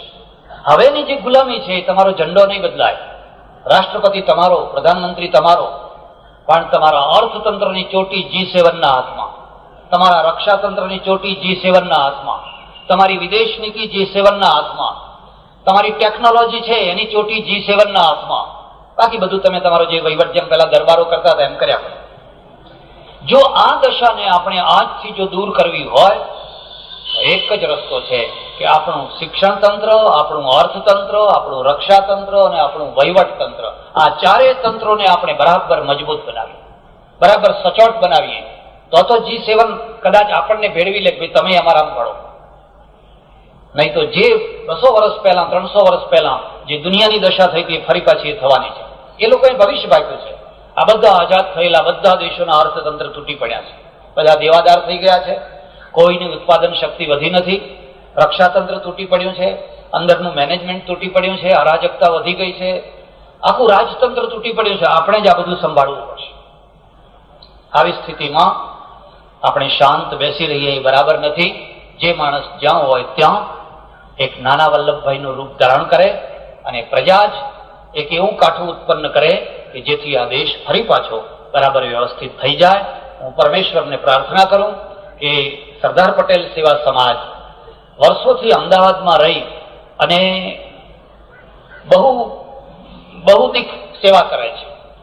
એના પ્રમુખ મનુભાઈ જે સેક્રેટરી હતા, હવે પ્રમુખ થયા, ઉપપ્રમુખ થયા. બહુ મારા જૂના ઓળખીતા, મને બધી વાતો કરે. મેં એમને કહેલું, ગુજરાતના છોકરાઓ IAS નથી થઈ શકતા. આપણે 2 પેઢીનું નિકંદન કાઢી નાખ્યું. થિયરી, મેં પહેલા કહ્યું હતું ને, થિયરી અને એન્જિનિયર. થિયરી ખોટી, 8માંથી અંગ્રેજી શરૂ કરો. અલે પણ કેરળ વાળો તો 8માં ધડ અંગ્રેજી બોલે છે, ને હવે આપણો છોકરો 8માં ABCD કરશે, કેવી રીતે તમે પહોંચી શકશો? ABCD કરશે, કેવી રીતે તમે પહોંચી શકશો? આપણને થિયરીનો રોગ લાગુ પડ્યો છે. હવે શું થયું છે? હવે બચપણથી કિન્ડરગાર્ટનથી ત્યાંથી જ અંગ્રેજી શરૂ કરો. આખી અંગ્રેજી સ્કૂલો જ ચાલુ થઈ ગઈ. સરકાર ના કરે તો કઈ નહીં, આપણે પ્રાઇવેટ ચાલુ કરો, અને બહુ સફળતાથી ચાલી રહી છે. ગુજરાતના ઓફિસરો નથી, અને ગુજરાતના ઓફિસરો નથી એટલે ગુજરાતના વેપારીને, ગુજરાતના ખેડૂતોને, ગુજરાતના બીજા માણસોને કેટલીક વાર ઘણું સહન કરવું પડે છે. અહીંનો IAS ઓફિસર થવો જોઈએ તો આપણા છોકરાઓને સ્પેશિયલ કોચિંગ ક્લાસ રાખીને IAS થવાની ટ્રેનિંગ આપો, એનું અંગ્રેજી સુધારો, એનું બીજું બધું સુધારો. મને આનંદ છે કે અહીંયા એ કામ થાય છે. અને આ જે પાટીદાર સમાજ છે એ સમાજના પણ બીજા ઘણા બધા કાર્યો કરે છે. આપણું પ્રેરણા બિંદુ સરદાર પટેલ છે, આપણું લક્ષ્ય સરદારનો માર્ગ છે. એટલે મેં ત્યાં ફેરકુવામાં કહ્યું કે તમે એમ ના સમજતા કે આ ગુજરાત ગાંધીજીનું જ છે. ગાંધીજીનું તો છે જ, પણ સરદારનું છે. અમે 2 માર્ગે ચાલીએ છીએ. પહેલા ગાંધી માર્ગે ચાલીએ છીએ, હાથ જોડીએ, પગે પડીએ, બધું કરીએ, અને જયારે કોઈ ઉપાય ના રહે પછી અમે સરદાર માર્ગે ચાલીએ છીએ. યાદ રાખજો, ખાલી અમે એકલા ગાંધી માર્ગે જ નથી ચાલતા, અમારી પાસે બંને માર્ગો છે, અને બંને માર્ગો હોવા જ જોઈએ. તો હું પરમેશ્વરને પ્રાર્થના કરું કે સરદારની સફળતા, સરદારની કુશળતા, એકે એક નાગરિકમાં ઉતરે, આદર્શ થઈને ઉતરે અને એ પ્રમાણે આપણા ભવિષ્યનું ઘડતર થાય. આભાર, ધન્યવાદ, હરિઓમ. સરદાર પટેલના જીવન ચરિત્ર અને શક્તિઓ પર સ્વામીજી સચ્ચિદાનંદજીએ પ્રકાશ પાડ્યો. ખૂબ ખૂબ આભાર.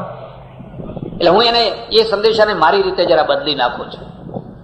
હું સંદેશો લોકોને આપું તો એ આપું છું, સુખી થાવ અને સુખી થવા દો. તમે સુખી થાવ, સારી ગાડી લાવો, સારું ફ્રીજ લાવો, સારો બંગલો બાંધો. બાવા નથી થવું હો. આલે કરીને હેડો બધા, કરો એક જમાત ઉભી અને પરલોકનો સોદો કર્યા કરો. નહીં, સુખી થાવ. પાટીદારો, તમારા પૂર્વજો બહુ દુઃખી થયા, વગર પાપે દુઃખી થયા. પાપે દુઃખી થાય તો સમજી શકાય. કાળી મજૂરી, મજૂરીમાં જરાય કચાશ નહીં, કોઈની ચોરી નહીં, કોઈનું પડાવી નહીં લેવાનું, અને છતાંય દેવાદાર દેવાદાર દેવાદાર, એટલા દેવાદાર એ દેવામાંથી બહાર ના નીકળી શકે. હવે છેલ્લા 40-50 વર્ષમાં તમારું આખું ચક્ર બદલાયું. તમે સુખી થયા એટલે ભલા થજો. કોઈના સુખને જોઈને પેટ બાળશો નહીં. આ બધી ગાડીઓ પડેલી અહીં જોવે અને કોઈ માણસ પણ ઝાડ આગળ બેઠો બેઠો મન બાળ્યા કરે કે પંચર પાડું કે શું કરું, ગાડીને લીટા કરું કે શું. આ મારાથી જોયું નથી જતું. જેને કોઈ પ્રસંગમાં નાની મોટી અગ્નિ લાગી છે અને શરીરમાં દાઝ્યાના ડામ પડ્યા છે, ડાઘ પડ્યા છે ને, એ માણસ એટલો ખરાબ નથી. પણ જે પેટનો બળેલો છે, જે મનનો બળેલો છે, એને કોઈ જગ્યાએ સારું જોવાનું ગમશે જ નહીં. સારો બંગલો જોશે તો એ કંઈક ને કંઈક ખોટી વાત બોલશે. સારું ખેતર જોશે, કોઈની સારી ગાડી જોશે, એને સારું કશું ગમતું જ નથી. કારણ કે પેટનો બળેલો માણસ છે, મનનો બળેલો માણસ છે. કોઈના આંગણે ઉત્સવ થતો હશે, જમણવાર થતો હશે, પ્રસંગ હશે, તો એનું મન બળતું હશે કે શું કરું તો આ બધું બગડે, શું કરું. અમારે ત્યાં નીતિશાસ્ત્રમાં એક સુંદર શ્લોક છે, યાદ રાખવા જેવો છે. ખલાનામ ચ ભુજંગાનામ યશ્ચ વિશ્વાસ ઘાતિનામ અભિપ્રાયાન સિદ્ધ્યંતિ તેનેદમ વર્તતે જગત. ચાણક્યને પૂછ્યું કે આ જગતનું અસ્તિત્વ શાના કારણે છે? આ જગત અસ્તિત્વ કેમ ધરાવે છે? એને એમ ના કહ્યું ભગવાનના કારણે. એને કહ્યું ત્રણ જીવોની ઈચ્છા પૂરી નથી થતી એના કારણે. ખલા નામ છે, ખલ પુરુષોની. તમે જોયું મુંબઈમાં ધડાકા કર્યા ને? પણ એવા ધડાકા કેટલા કરી શકાય એટલું ભેગું કર્યું હતું. જો એ બધા ધડાકા થયા હોત તો, અને એવું તમારે ગુજરાતમાં કઈ નહીં દટાયું હોય એને કોને ખબર છે? આપણને તો થયા પછી ખબર પડે છે કે હા હો થયું. હવે એટલે સરકાર પછી સાંજે શું કહે? પરિસ્થિતિ કંટ્રોલમાં છે. તમે કંટ્રોલમાં પહેલા હતી અને બધી તાબડતોબ વ્યવસ્થા કરી છે. શું વ્યવસ્થા કરી છે? ગાડીઓનું ચેકિંગ ચાલુ કર્યું છે. પણ કોની ગાડીઓનું? જેમાં આવે છે એનું નથી ચેકિંગ થતું. આ તો બિચારા નિર્દોષ માણસો છે, એમને તમે હેરાન કરી રહ્યા છો. મેં એક પોલીસ વાળાને કહ્યું, મને કે મહારાજ શું કરીએ, આ તો ખાના ભરવાનું છે બધું. અમે જાણીએ છીએ કે જે લાવનારા છે એ જુદા છે ને, એ અહીં અમારી ઝડપમાં આવે જ નહીં, અને આ જે ચેકિંગ કરીએ છીએ એ જુદું છે, પણ અમારે પગાર લેવાનો છે અને ઠેઠ સુધી ખાના ભરવાનું જ કામ ચાલે છે, ઠેઠ સુધી. ખલા નામ ચ ભુજંગા નામ, સર્પ, ભુજંગ એટલે સર્પ. યશ્ચ વિશ્વાસ ઘાતી નામ અભિપ્રાયાન સિદ્ધ્યંતિ. અને જે વિશ્વાસઘાત કરનારા છે એના અભિપ્રાયો સિદ્ધ નથી થતા. તેનેદમ વર્તતે જગત. એના કારણે તો આ જગતનું અસ્તિત્વ છે, નહીં તો જગત ક્યારનું નષ્ટ થઈ ગયું હોત. યાદ રાખજો, બધા પાપ કરવા હોય તો કરજો, બધા કરવા હોય તો છૂટશે, પણ વિશ્વાસઘાત ન કરશો. વિશ્વાસઘાત જેવું કોઈ પાપ નથી. બે જણા ભેગા થઈને પેઢી બનાવી, એકબીજાના ઉપર વિશ્વાસ મૂક્યો, સગા ભાઈ કરતા વધારે ભાઈ બન્યા. હવે પેલો ગેરહાજર હોય એટલે આ ગલ્લામાં હાથ મારે, અને આ ગેરહાજર હોય એટલે પેલો ગલ્લામાં હાથ મારે. એમાં બે મારે તો વાંધો નહીં, કારણ કે પેલો પેલાનું કાપે છે, પેલો પેલાનું કાપે છે. પણ એક માણસ ભરોસા ઉપર બેઠો હોય ને બીજો માણસ કાપ કાપ કરતો હોય, ઈશ્વર એને માફ ન કરે. વિશ્વાસઘાત જેવું કોઈ પાપ નહીં. જંગલ હતું અને જંગલના સમયમાં સાંજના ટાઈમે માણસ ભૂલો પડ્યો, અટવી, અરણ્ય, અંધારું થઈ ગયું. હવે ક્યાં જવું, રસ્તો ના મળે, દિશા ના સૂજે. થાકીને એક ઝાડ ઉપર ચડી ગયો. એક ઝાડ ઉપર ચડી ગયો, ચડ્યો તો ખરો, પણ પછી ઉપર જોયું તેને ખ્યાલ આવ્યો ઉપર તો રીંછ બેઠેલું છે, કાળ બેઠેલો છે ઉપર. એટલે ધ્રુજવા માંડ્યો. પેલા રીંછે કહ્યું, તું ચિંતા ના કર, હું એ ભયના માર્યું અહીં ઉપર ચડ્યો છું, મને બીક લાગી એટલે હું ઉપર ચડ્યું છું, તું ચિંતા ના કર, તું પાછળથી આવ્યો એટલે મારો મહેમાન કહેવાય, મારો અતિથિ કહેવાય. હું પહેલા આવ્યો એટલે આ મારું ઘર કહેવાય, તું મારો અતિથિ કહેવાય, તું રહે શાંતિથી, હું તને કશું નહીં કરું. એટલે એને હિંમત આવી, માણસને હિંમત આવી, બેયમાં મૈત્રી જામી. થોડી વાર થઈ હશે અને સિંહ આવ્યા, 2-3 સિંહો આવ્યા. એમણે જોયું ઉપર ખાપડો ખોરાક છે, આમ આમ ઊંચા કુદાકૂદ કરે પણ પહોંચાય નહીં. પછી પેલા બેયમાંથી ઊંઘ આવવા માંડી. એટલે પેલા રીંછ છે ને, એ રીંછે કહ્યું, ભાઈ આપણને બેયને જોખા આવશે ને પડી જઈશું તો આ સિંહ ખાઈ જશે આપણને, એટલે એક કામ કર, તું મારા ખોળામાં માથું મૂકીને સુઈ જા, હું જાગીશ, અને પછી મને ઊંઘ ચડે ત્યારે હું સુઈ જાઉં, તું જાગજે. કે હા બરાબર છે. પેલો માણસ છે, સંસ્કૃતિની વાતો કરનારો, ધર્મની વાતો કરનારો, રીંછના ખોળામાં માથું મૂકીને સુઈ ગયો ઘસઘસાટ. પેલો સિંહ કે છે, રીંછ સમજ જરા, આપણે તો એક જ જંગલમાં રહેનારા, તું એ જાનવર ને હું એ જાનવર ને, આ તો માણસ આપણું દુશ્મન, ફેંકને નીચે, મારો ખોરાક લઈને હું ચાલતો જઈશ, તને કશો વાંધો આવશે નહીં. રીંછ કે ના ના ફેંકાય, મારા ખોળામાં માથું મૂકીને સૂતો છે, મારા વિશ્વાસે સૂતો છે, મારા ભરોસે સૂતો છે, મારાથી દગાબાજી ના કરાય. બહુ સમજાયો પણ રીંછ ના માન્યો. 12 વાગ્યા, 1 વાગ્યો, પેલો માણસ ઊંઘ પૂરી લઈને ઉઠ્યો. એટલે પેલા રીંછને કહ્યું, હવે તું સુઈ જા. એટલે રીંછ હતો એ માણસના ખોળામાં માથું મૂકીને સુઈ ગયો. થોડીક વાર થઈ એટલે પેલા સિંહે માણસને સમજાવવા માંડ્યો કે એ માણસ જરા સમજ, સવાર થશે, હું તો ચાલ્યો જઈશ પણ આ રીંછ તને ફાડી ખાશે, એના કરતા એને મારને ધક્કો, એટલે મારો ખોરાક લઈને હું ચાલતો જઉં ને તને કશો વાંધો ના આવે. 1-2 વાર આવી વાત કરીને માણસના મગજમાં વાત ઉતરી, વાત તો સાચી કહે છે, વાત તો સાચી કહે છે. એને જોરથી રીંછને માર્યો ને ધક્કો ને, બિચારું ઊંઘમાં ઘસઘસાટ ઊંઘેલું રીંછ છે ને ઉપરથી ગબડ્યું તો ખરું, પણ નીચે પડતા પડતા એના હાથમાં એક ડાળી આવી ગઈ, અને ડાળી આવી ગઈ એટલે ઠેઠ નીચે ના પડ્યું, પાછો ઉપર ચડીને આવ્યો. આને પેલો ધ્રુજવા લાગ્યો કે હવે, રીંછે કહ્યું, હજુ હું તને મારીશ નહીં, હજુ હું તને નહીં મારું, પણ તું એક કામ કરજે, સવારે જયારે આ સિંહ ચાલ્યો જાય ને તું નગરમાં જાય, ગામમાં જાય, ત્યારે માણસોને એટલું કહેજે કે માણસો કરતા જાનવરો સારા, એટલું કહેજે બસ. આપણે જે વાતમાં કહીએ છીએ ને, જાનવર જેવા, પશુ જેવા, ઢોર જેવા, જો માણસ આ પશુ જેવો થાય ને ઢોર જેવો થાય તોય ઘણું સારું છે. મેં વિશ્વાસઘાત નથી કર્યો. તમારા આંગણે બળદ હોય તો પૂછી જોજો, બળદ કોઈ દાડો તમારા સાથે વિશ્વાસઘાત કરે છે? આખા દિવસનો થાકેલો હોય, હળ ચાલ્યું હોય અને એના સાંધે સાંધા દુખતા હોય, પણ રાત્રે જો કોઈ સ્ત્રીને પ્રસૂતિનો પ્રસંગ આવ્યો હોય અને દવાખાને એને લઈ જવી હોય તો તરત જ ગાડે જોડી જવાનું, કોઈ દાડો ના પાડે છે? અને માણસ તો હાજો હારો હોય તો કે ના મારે તો આમ છે, મારી ગાડી બગડી છે, મારું ફલાણું બગડ્યું છે. તમારું બગડ્યા જ કરો.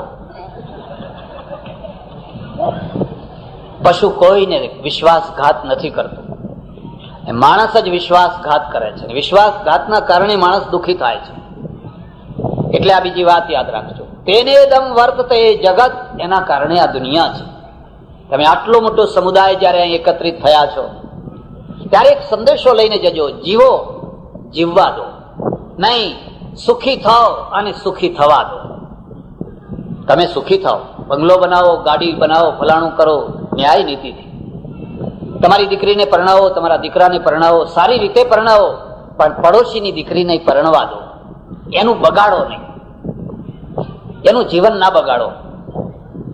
કેટલીક વાર તો એવાય માણસો હોય કે ઘરના પૈસા ખર્ચીને સામે જઈને બગાડવા માટે પહોંચી ગયા હોય. જોજો આ કરતા નહીં હો, ઘરના પૈસા ખર્ચીને, કારણ કે એટલા કામ માટે જ ભગવાને એમનો જન્મ આપ્યો હશે. સુખી થાઓ અને સુખી થવા દો. ચાલો જરા આગળ વધીએ. શંકરાચાર્ય શું કહ્યું? એમણે કહ્યું ચિદાનંદ રૂપ શિવોહમ શિવોહમ. જો બેની ઉલટી વાત થઈ ગઈ. અરે દુઃખ જેવી કોઈ વાત જ નથી. દુઃખ તો મિથ્યા છે, કલ્પના છે. હું તો આનંદ રૂપ છું, આનંદ રૂપ છું, બસ હંમેશા આનંદ રૂપ છું. કોઈ દિવસ મારે દુઃખ નતું. આ તો અજ્ઞાનથી બધું દુઃખ વળગ્યું છે. એનો વ્યવહાર શું આવ્યો?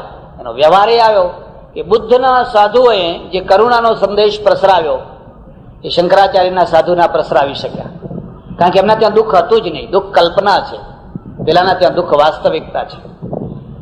જીસસે શું કહ્યું? બહુ સમજવા જેવી વાત છે. એને કહ્યું જો હું જયારે માદો હતો ત્યારે મારી આંખ ટગર ટગર ટગર બારણે લાગેલી હતી. તું મને જોવા ના આવ્યો. તું મને જોવા આવ્યો હોત તો મારો મંદવાડ ઓછો થઈ જાય. માનવતા. હું જયારે ભૂખ્યો હતો, મારા પેટમાં ભૂખ લાગી હતી, ત્યારે હું તારી રાહ જોઈને બેઠો હતો. તું એક ભાખરી લઈને મને આપવા. તારા ઘરમાં દૂધપાક ઉકળતો હતો, પણ તું મને યાદ ના કરી શક્યો, મને ભાખરી ના આપી શક્યો. હું જયારે ટાઢે થરથરતો હતો અને ઠંડીથી રહેવાતું નતું, ત્યારે હું તારી રાહ જોઈને બેઠો હતો. તું એકાદ ફાટેલો તૂટેલો ધાબળો લઈને પણ મને ઓઢાડી જાય. આ જીસસનો સંદેશ છે. એમાંથી આખી ક્રિશ્ચિયાનિટી નીકળી. અને ક્રિશ્ચિયાનિટી એટલા માટે માનવતાની સેવા કરનારી નીકળી. અમે બધા જઈએ અને જઈને કહીએ કે આનંદ રૂપ છો, બસ આનંદ રૂપ. પછી ભૂખ લાગે ત્યારે પાછું ભૂખ તો લાગે જ પાછી. જે ઉપદેશ વાસ્તવિક ના હોય, વ્યવહારિક ના હોય, જીવન ઉપર સીધી એની અસર ના હોય, એ બધા તરંગી ઉપદેશો છે. એ ઉપદેશોથી કોઈનું ભલું ના થાય. ચૈતન્ય મહાપ્રભુ મૃત્યુ સંદેશ આખી જિંદગી ઉપદેશ આપ્યો. પણ જયારે મરણ પથારીએ પડ્યા એટલે એમના ભક્તો ભેગા થયા અને ભેગા થઈને બોલ્યા કે અમને હવે કંઈક છેલ્લો સંદેશ આપો, મૃત્યુ સંદેશ યાદ રાખજો. આખી જિંદગી તમે ગમે તે બોલ્યા, મરતી વખતે શું બોલ્યા? રામ બોલ્યા, બીજું કઈ બોલ્યા? પેલી ઉઘરાણી પતાવજે, ફલાણું આમ કરજે, એના વ્યાજના આટલા ચડાવી દેજે, આવું બોલતા હોય છે. એ બોલે તો કઈ ખોટું નથી, પણ એ સમય ખોટો છે. જિંદગીમાં એ બોલ્યા હોય તો બરાબર છે, પણ જે સમય એ બોલે છે એ સમય ખોટો છે. એ સમયે આવું ના બોલવાનું. ચૈતન્યની પાસે આખો ઢગલો ભેગો થઈ ગયો અને કહેવા લાગ્યા અમને કંઈક ઉપદેશ આપો, ઉપદેશ આપો. એટલો સરસ ઉપદેશ આપ્યો છે, એટલો સરસ ઉપદેશ આપ્યો છે. ત્રિણાદપી સુનીચેન તરોરપી સહિષ્ણુના અમાનીના માનદેના કીર્તનીય સદા હરિ. તમારે હરિનું ભજન કરવું છે ને, ભગવાનનું ભજન કરવું છે ને, આખી રાત છબલિકા ના વગાડશો. હું એમાં સંમત નથી. 9 વાગે એટલે પેલો એક તારો ચાલુ થાય કે ઢોલકા ચાલુ થાય, એમાંય માઇક લગાવવાનું અને પરોડિયા સુધી એ ધમા ચકડ ચાલે. તમે ભજનને સમજ્યા જ નથી. ઊંઘો ને ઊંઘવા દો, આ બીજું સૂત્ર. ઊંઘો અને ઊંઘવા દો. કલાક, 2 કલાક, 3 કલાક બહુ થઈ ગયો. હવે આ પરીક્ષાનો ટાઈમ છે, છોકરા પરીક્ષાની તૈયારી કરે છે, કોઈ માદું છે, કોઈને કઈ છે, કોઈને કઈ છે. આખા ગામ તરફ લાઉડ સ્પીકર મૂક્યું હોય ને એવા ફૂલ વેલ્યુમમાં મૂક્યું હોય કે ના ઊંઘે ના ઊંઘવા દે. એમાંય જો સારા કંઠે સારા ભજન ગવાતા હોય તો ઠીક છે, પણ બધા ગર્ધપસેનના ભાઈઓ ભેગા થઈ ગયા હોય ને પછી જે કોંઘાટ કરતા હોય, આ ત્રાસ છે. ઘણી વાર મારે પ્રદેશ જવાનું થાય, એના ઘરમાં ટીવી હોય, રેડિયો હોય, તમારે ત્યાં અવાજ ના આવે. રોડ ઉપર અવાજ ના આવવો જોઈએ, બિલકુલ અવાજ ના આવવો જોઈએ. 10 વાગ્યા પછી જો એનું ટીવી જરાક અવાજ કરતું હોય, પોલીસને બોલાવો, તેને વોર્નિંગ આપી દે, જો બીજી વાર થશે તો ટીવી બંધ કરવું પડશે. ને આપણા ત્યાં તો જાણે કોઈ પોલીસે બિચારી બહુ સારી આવી નાટો મારી જાય, જે કઈ લેવું હોય લઈને ચાલતી થઈ, પતાવી દે, બધું પતાવી દે છે. કારણ કે ઉપરથી સંદેશો એવો મળ્યો છે જેમ અમે પતાવી એમ તમે પતાવો. ખરી વાત કે ચિઠ્ઠી બીઠ્ઠી નહીં લાવે.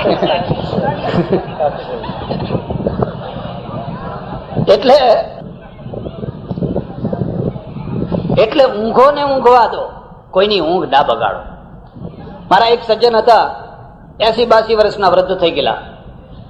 તો હું જેટલી વાર એ ગામમાં જાઉં, એની ઘરવાળી ડોશી મને શું કહે, મહારાજ આ ડોહા સેવા કરવા લઈ જાઓ, તમારી સેવા કરશે. જો મારી સેવા કરશે. 82 વર્ષનો ડોહો મને સેવા કરવા આપે છે. મેં કહ્યું જો સેવા કરવા જ તમારે આપવો હોય તો પેલો છોકરો આપો, BA પાસ થયેલો છે. ના એ નહીં, એમ કે આ ડોહો લઈ જાઓ. ડોહો કેમ આપે ખબર છે? એ 11 વાગે ઉઠી જાય, 7 વાગે સુઈ જાય ખાઈને, 11, 11:30 વાગે એટલે ઉઠી જાય. અને ઉઠે એટલે એને એમ થાય સવાર થઈ ગયું. અને પછી આખા ઘરમાં ખખડાટ કરતા કરતા નાય ધોવે, એ બધું કરતા કરતા 12 વાગે 12:30 વાગે એટલે મંદિરે જઈને સાંકળ ખખડાવે, એ પૂજારી ઉઠ, સવાર થયું. પેલો પૂજારી માડ ઊંઘ્યો હોય. હવે આ ડોસાના પ્રત્યે કોઈને પ્રેમ થાય ખરો? મરતોય નથી, એમ કે ઊંઘતો નથી અને કોઈને ઊંઘવા દેતો. એટલે પેલી ડોશી શું કહે છે, લઈ જાઓ મહારાજ, ઓડિયો ગોડિયો તમારા માથા ઉપર. હવે મારી સેવા કરે કે? ચૈતન્ય મહાપ્રભુ એક ત્રિનાદપી સુનીચેના, ભજન તો અંતરનું છે. અને જેનું અંતર ભજન કરતું હોય એને બોલવું નહીં પડે કે ભજન કરે છે. એનો ચહેરો બોલશે, એની આંખો બોલશે, એનું જીવન બોલશે. એના હાથમાં માળા નહીં હોય તો આપોઆપ ખબર પડશે કે આ ભજન કરનારો માણસ છે. અને લોકોને જોતા જ ગટરમાળા ફેરવવા લાગે તો લોકો તો કદાચ છેતરી જાય, પણ જેની માળા ફેરવો છો એ ના છેતરાય. એટલે ત્રણાદપી સુનીચેના તરોરપી સહિષ્ણુના, પોતાની જાતને તણખલાથી હલકી માનવું. આ ભક્તિ માર્ગ છે. જ્ઞાન માર્ગમાં અભિમાન થાય, હું જ્ઞાની છું, સમર્થ છું, મને આ સાક્ષાત્કાર થયો છે, હું તો બ્રહ્મ છું, કદાચ એને અભિમાન થઈ જાય. પણ ભક્તિ માર્ગમાં તણખલું થઈને હું તો પામર જીવ છું. ભાઈ તમારા ચરણની રજની રજ છું, ભગવાનના દાસનો દાસ ભાવ યાદ રાખજો. ત્રિણાદપી સુનીચેના તરોરપી સહિષ્ણુના. અને એક તરુ છે, એને કોઈ પથ્થરો મારે તો એ સામે ફળ આપે. તરોરપી સહિષ્ણુના, એક વૃક્ષને કોઈ પથ્થરો મારે તો એ ફળ આપે.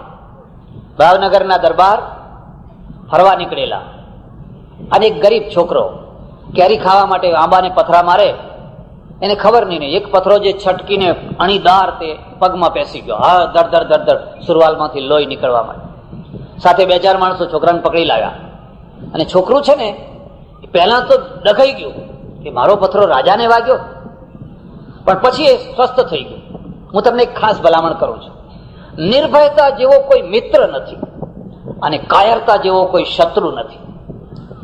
તમે ખરા ટાઈમે પણ નિર્ભય રહી શકો છો તો તમારા એ નિર્ભયતા જેવો કોઈ મિત્ર નથી. તમે જીવશો તોય વાહ કરીને જીવશો, અને તમે મરશો તોય વાહ કરીને તમારું મરણ થશે. અને કાયરતાથી જીવશો તોય ધિક્કાર થઈને જીવશો, અને મરશો તોય લોકો કહે છે મર્યો, કઈ કાયર માણસ. પેલામાં નિર્ભયતા આવી ગઈ. રાજાએ ડોરા કાઢીને કહ્યું, ત્યાં પથ્થરો માર્યો મને? કે ના, મેં નથી માર્યો. તો કોને માર્યો? કેમ માર્યો? મેં તો આંબાને માર્યો હતો, કેરી માટે. રાજા બહુ જ્ઞાની હતો, પથ્થરો મારું તો કેરી નીચે પડે એટલા માટે, પણ ભૂલથી તમને વાગી ગયો.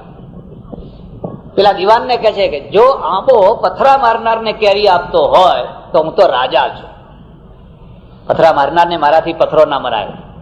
આ છોકરાનું સરનામું લખી લો અને કાલ એક ગાડું ભરીને કેરી એના ત્યાં મોકલજો, એક ગાડું ભરીને. નિર્ભયતાનો વિજય થયો કે ના થયો? નિર્ભયતા બહુ મોટો ગુણ છે. અમાનીના માનદેના કીર્તનીય સદા હરિ, તો તમે ભગવાનનું ભજન કરી શકશો. પ્રતિષ્ઠા સૌકરી વિષ્ઠા, ગૌરવમ ચાતિ રૌરવમ, અતિમાનમ સુરાપાનમ, ત્રયમ ત્યક્ત્વા હરિમ ભજે. ચૈતન્ય મહાપ્રભુનો મૃત્યુ સંદેશ છે, મૃત્યુ સંદેશ. હે ભાઈઓ, આ પ્રતિષ્ઠા છે, એ પ્રતિષ્ઠાના 2 રૂપ છે, યાદ રાખજો. પ્રતિષ્ઠાના 2 રૂપ છે. તમારા પોતાના દ્વારા ઊભી કરાયેલી પ્રતિષ્ઠા અને લોકોના દ્વારા અપાયેલી પ્રતિષ્ઠા, બેયના જુદા જુદા રૂપ છે. તમારા પોતાના દ્વારા ઊભી કરાયેલી પ્રતિષ્ઠાનો ભરોસો ના કરશો. તમે મને 1 વાર જમવા બોલાવો તો હું તમારા વખાણ કરું, બીજી વાર બોલાવો તો વખાણ કરું, ત્રીજી વાર બોલાવો તો વખાણ કરું, પણ ચોથી વાર જો ના બોલાવો, મને ટાળો ને, તો પછી આખી જિંદગી તમારું છોલ છોલ છોલ છોલ જ કર્યા કરો. આખી જિંદગી માટે માણસની આ અધમતા છે. એને સદગુણો યાદ નથી રહેતા, એને દુર્ગુણો યાદ રહે છે. તમે એના સાથે કેટલા સારા કામ કર્યા એ યાદ નહીં રહે, પણ એક વાર એનું કામ ન થયું એ એને યાદ રહેશે, અને પછી આખી જિંદગી એને જ આગળ આવ્યા કરશે. એક લોકોની આપેલી પ્રતિષ્ઠા છે. તમે સરપંચ થયા, તમે ગામના આગેવાન થયા, 84 સમાજના પ્રમુખ થયા, લોકો મારી વાહ વાહ કરે એ માટે મારે કામ કરવું છે, તો તમે હારી જવાના, થાકી જવાના. પણ તમારે એક જ છે કે મારે મારું કર્તવ્ય બજાવવું છે, અને કોઈ સારું કહેતોય બજાવવું છે, અને કોઈ નિંદા કરે તોય બજાવવું છે. પાછળથી લોકો પ્રતિષ્ઠા આપવી હોય તો આપે, અત્યારે ભલે ના સમજી શકતા હોય. એવા કેટલાય કામો છે જે શરૂઆતમાં લોકો સમજી નથી શકતા હોતા. તમારા સમાજમાંથી એક રિવાજ બંધ કરવો છે, ખોટો રિવાજ છે, ખોટી પ્રથા છે, એ બંધ કરવી છે. જે માણસ શરૂ કરશે એટલે લોકો એની નિંદા કરશે, પણ પછી લોકો સમજશે કે એને સારું કર્યું, મરદ માણસ હતો, એને સારું કર્યું. અમાનીના માનદેના કીર્તનીય સદા હરિ, પ્રતિષ્ઠા સૌકરી વિષ્ઠા, ગૌરવમ ચાતિરૌરવમ, અતિમાનમ સુરાપાનમ, ત્રયમ ત્યક્ત્વા હરિમ ભજે. બહુ ચર્ચા નહીં કરું. મહાપુરુષો ના જે સંદેશા છે જીવનમાંથી. મારા એક ઓળખીતા પટેલ હતા. હું તમને શું વાત કરું, બિલકુલ અભણ માણસ. ભણતર તો હમણાં આવ્યું ને, પેલા ક્યાં ભણતર હતું? બીજી ત્રીજી ચોથી પેઢી તો અભણ જ હતી. અડધી જિંદગી સુધી ખેતી કરી, અને પછી એણે હળ છોડીને ત્રાજવું પકડ્યું, પછી વેપારમાં પડ્યા. અભણ માણસ વેપારમાં પડ્યા.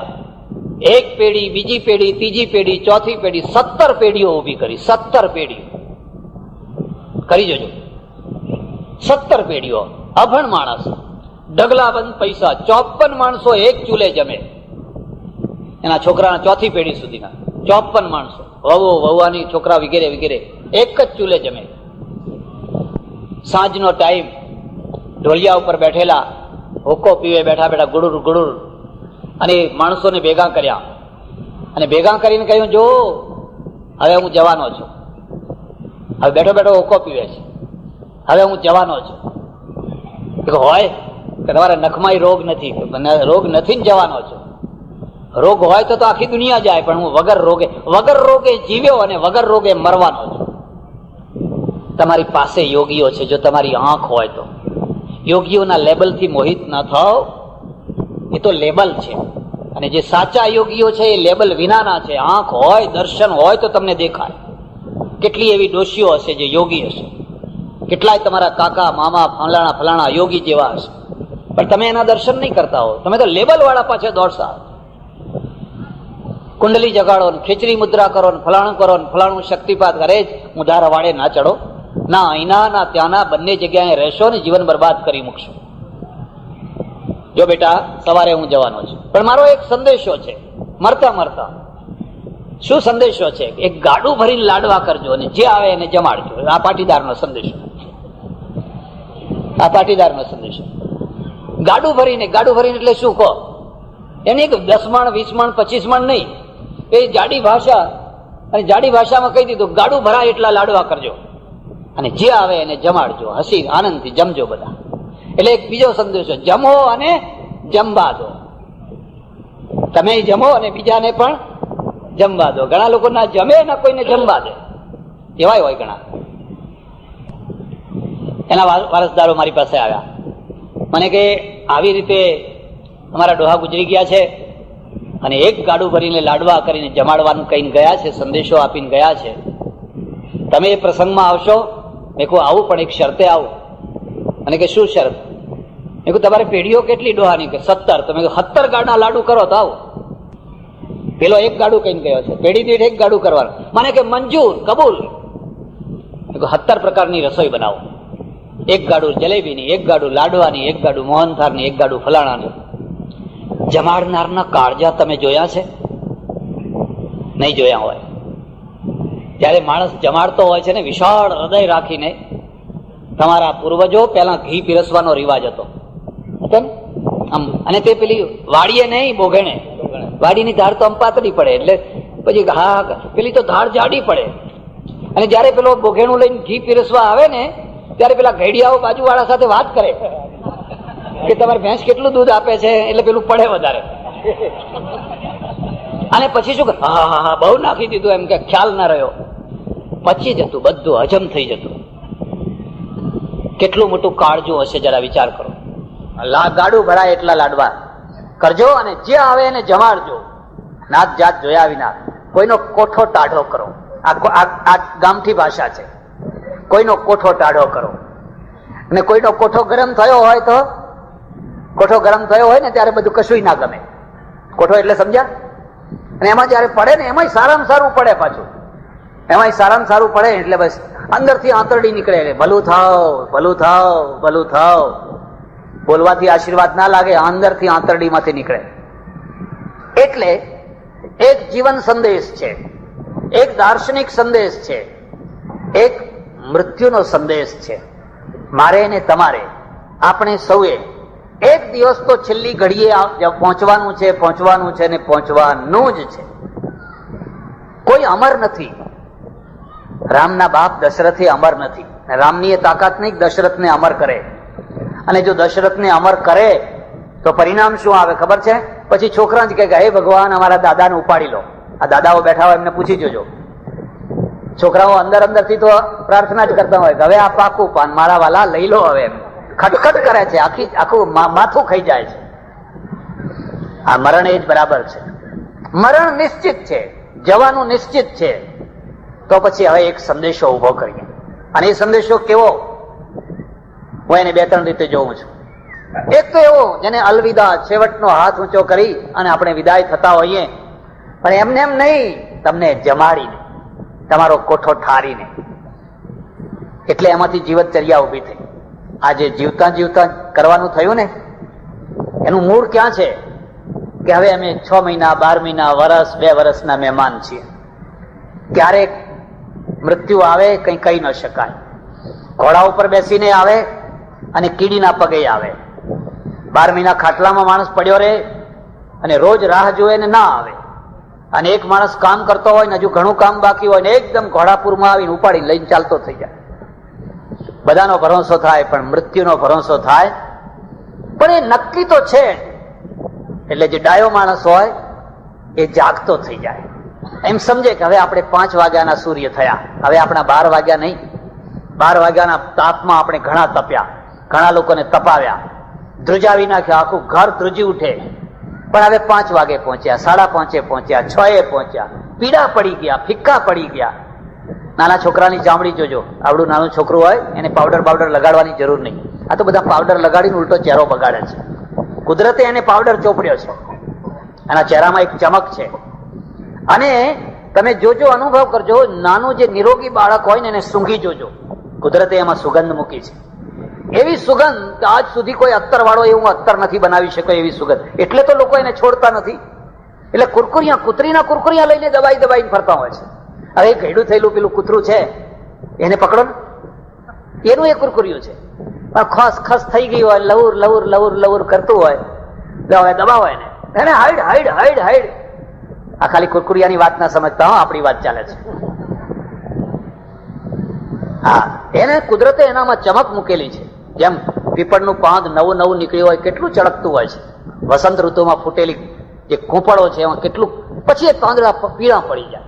હવે પીળા પડેલા પાંદડા એવી ઈચ્છા રાખે કે કંઈક લગાવું, પાછું ચમક આવે, કંઈક કાળું લગાવું, કંઈક ધોળું લગાવું, કંઈક પીળું લગાવું, કંઈક ફલાણું લગાવું. એમ સમજવાનું.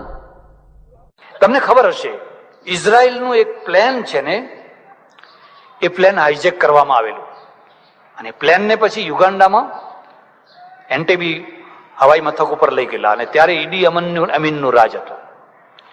અને એ જે પ્લેન છે એના ઉપર 2 ફિલ્મ ઉતરી, 2 મેં જોઈ પરદેશમાં, બંને પેલા મગાવીએ કેસેટ એટલે જોઈએ. અને આ યહૂદીઓએ કઈ ગજબનું પરાક્રમ કર્યું છે, કઈ પરાક્રમ કર્યું છે. પેલા બધા માણસોને ભોંયરામાં રાખેલા, બધા માણસોને. આ મગજનો ગાંડો માણસ ઈડી અમીન બધાને કહી દીધેલું કે આ ફલાણી તારીખ સુધી નહીં નિર્ણય થાય તમને મારી નાખવામાં આવશે. અને એ બધા નક્કી કરી લાયા, મીણબત્તી સળગાવીને બેઠેલા. યહૂદી એટલે પ્રાર્થના કરે કે હે મારા પ્રભુ, અમારે આવી રીતે મરવાનું હશે, આમ હશે તેમ હશે, આંખમાં રોતા કકડતા. આ બાજુ પોલિટિક્સ, ઇઝરાયલના પ્રધાનમંત્રીએ વાર્તા ચાલુ રાખી, તમે માની જાઓ, આમ કરો તેમ કરો, એમ કરતા કરતા ટાઈમ પાસ કરાયો. અને બીજી તરફ જે સોલ્જરો છે ને એમને કહ્યું કે આ કામ આપણે કરવાનું છે.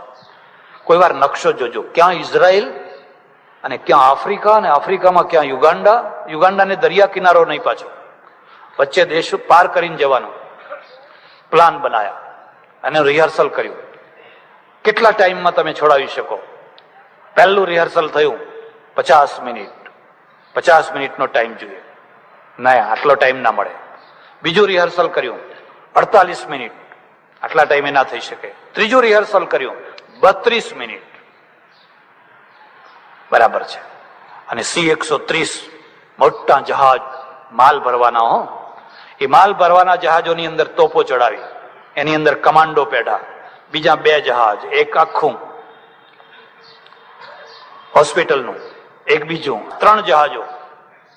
પેલા નૈરોબી વાળાને, મંબાસા વાળાને કહ્યું કે અમારા જહાજોને તમે બળતણ આપજો. ત્યાંથી બળતણ લીધું, કોઈને ખબર નહીં, ત્યાંથી ઉડ્યા દરિયામાં દરિયામાં દરિયામાં. કેટલા, હું માનું છું ત્યાં સુધી એના માઇલેજ જો ગણો તો 1.5 થી 2,000 માઇલ થાય, 1.5 થી 2,000 માઇલ થાય. આખો વળાંક લઈ અને રાત્રે નૈરોબી ઉતર્યા, એક દૂર ઉભા રાખ્યા, કોઈને ખબર ના પડે, બળતણ ભર્યું. અને C-130 પ્રકારનું અમેરિકન વિમાન, એની અંદર સોલ્જરો, તોપો, આ બધું લઈ, અને એન્ટેબીનું વિમાન મથક છે ઇઝરાયલીએ બનાવ્યું, એમણે પોતે બનાવેલું, એટલે એના નકશા બધા એમની પાસે, અને રજે રજની માહિતી, એટલા ગુપ્તચરો.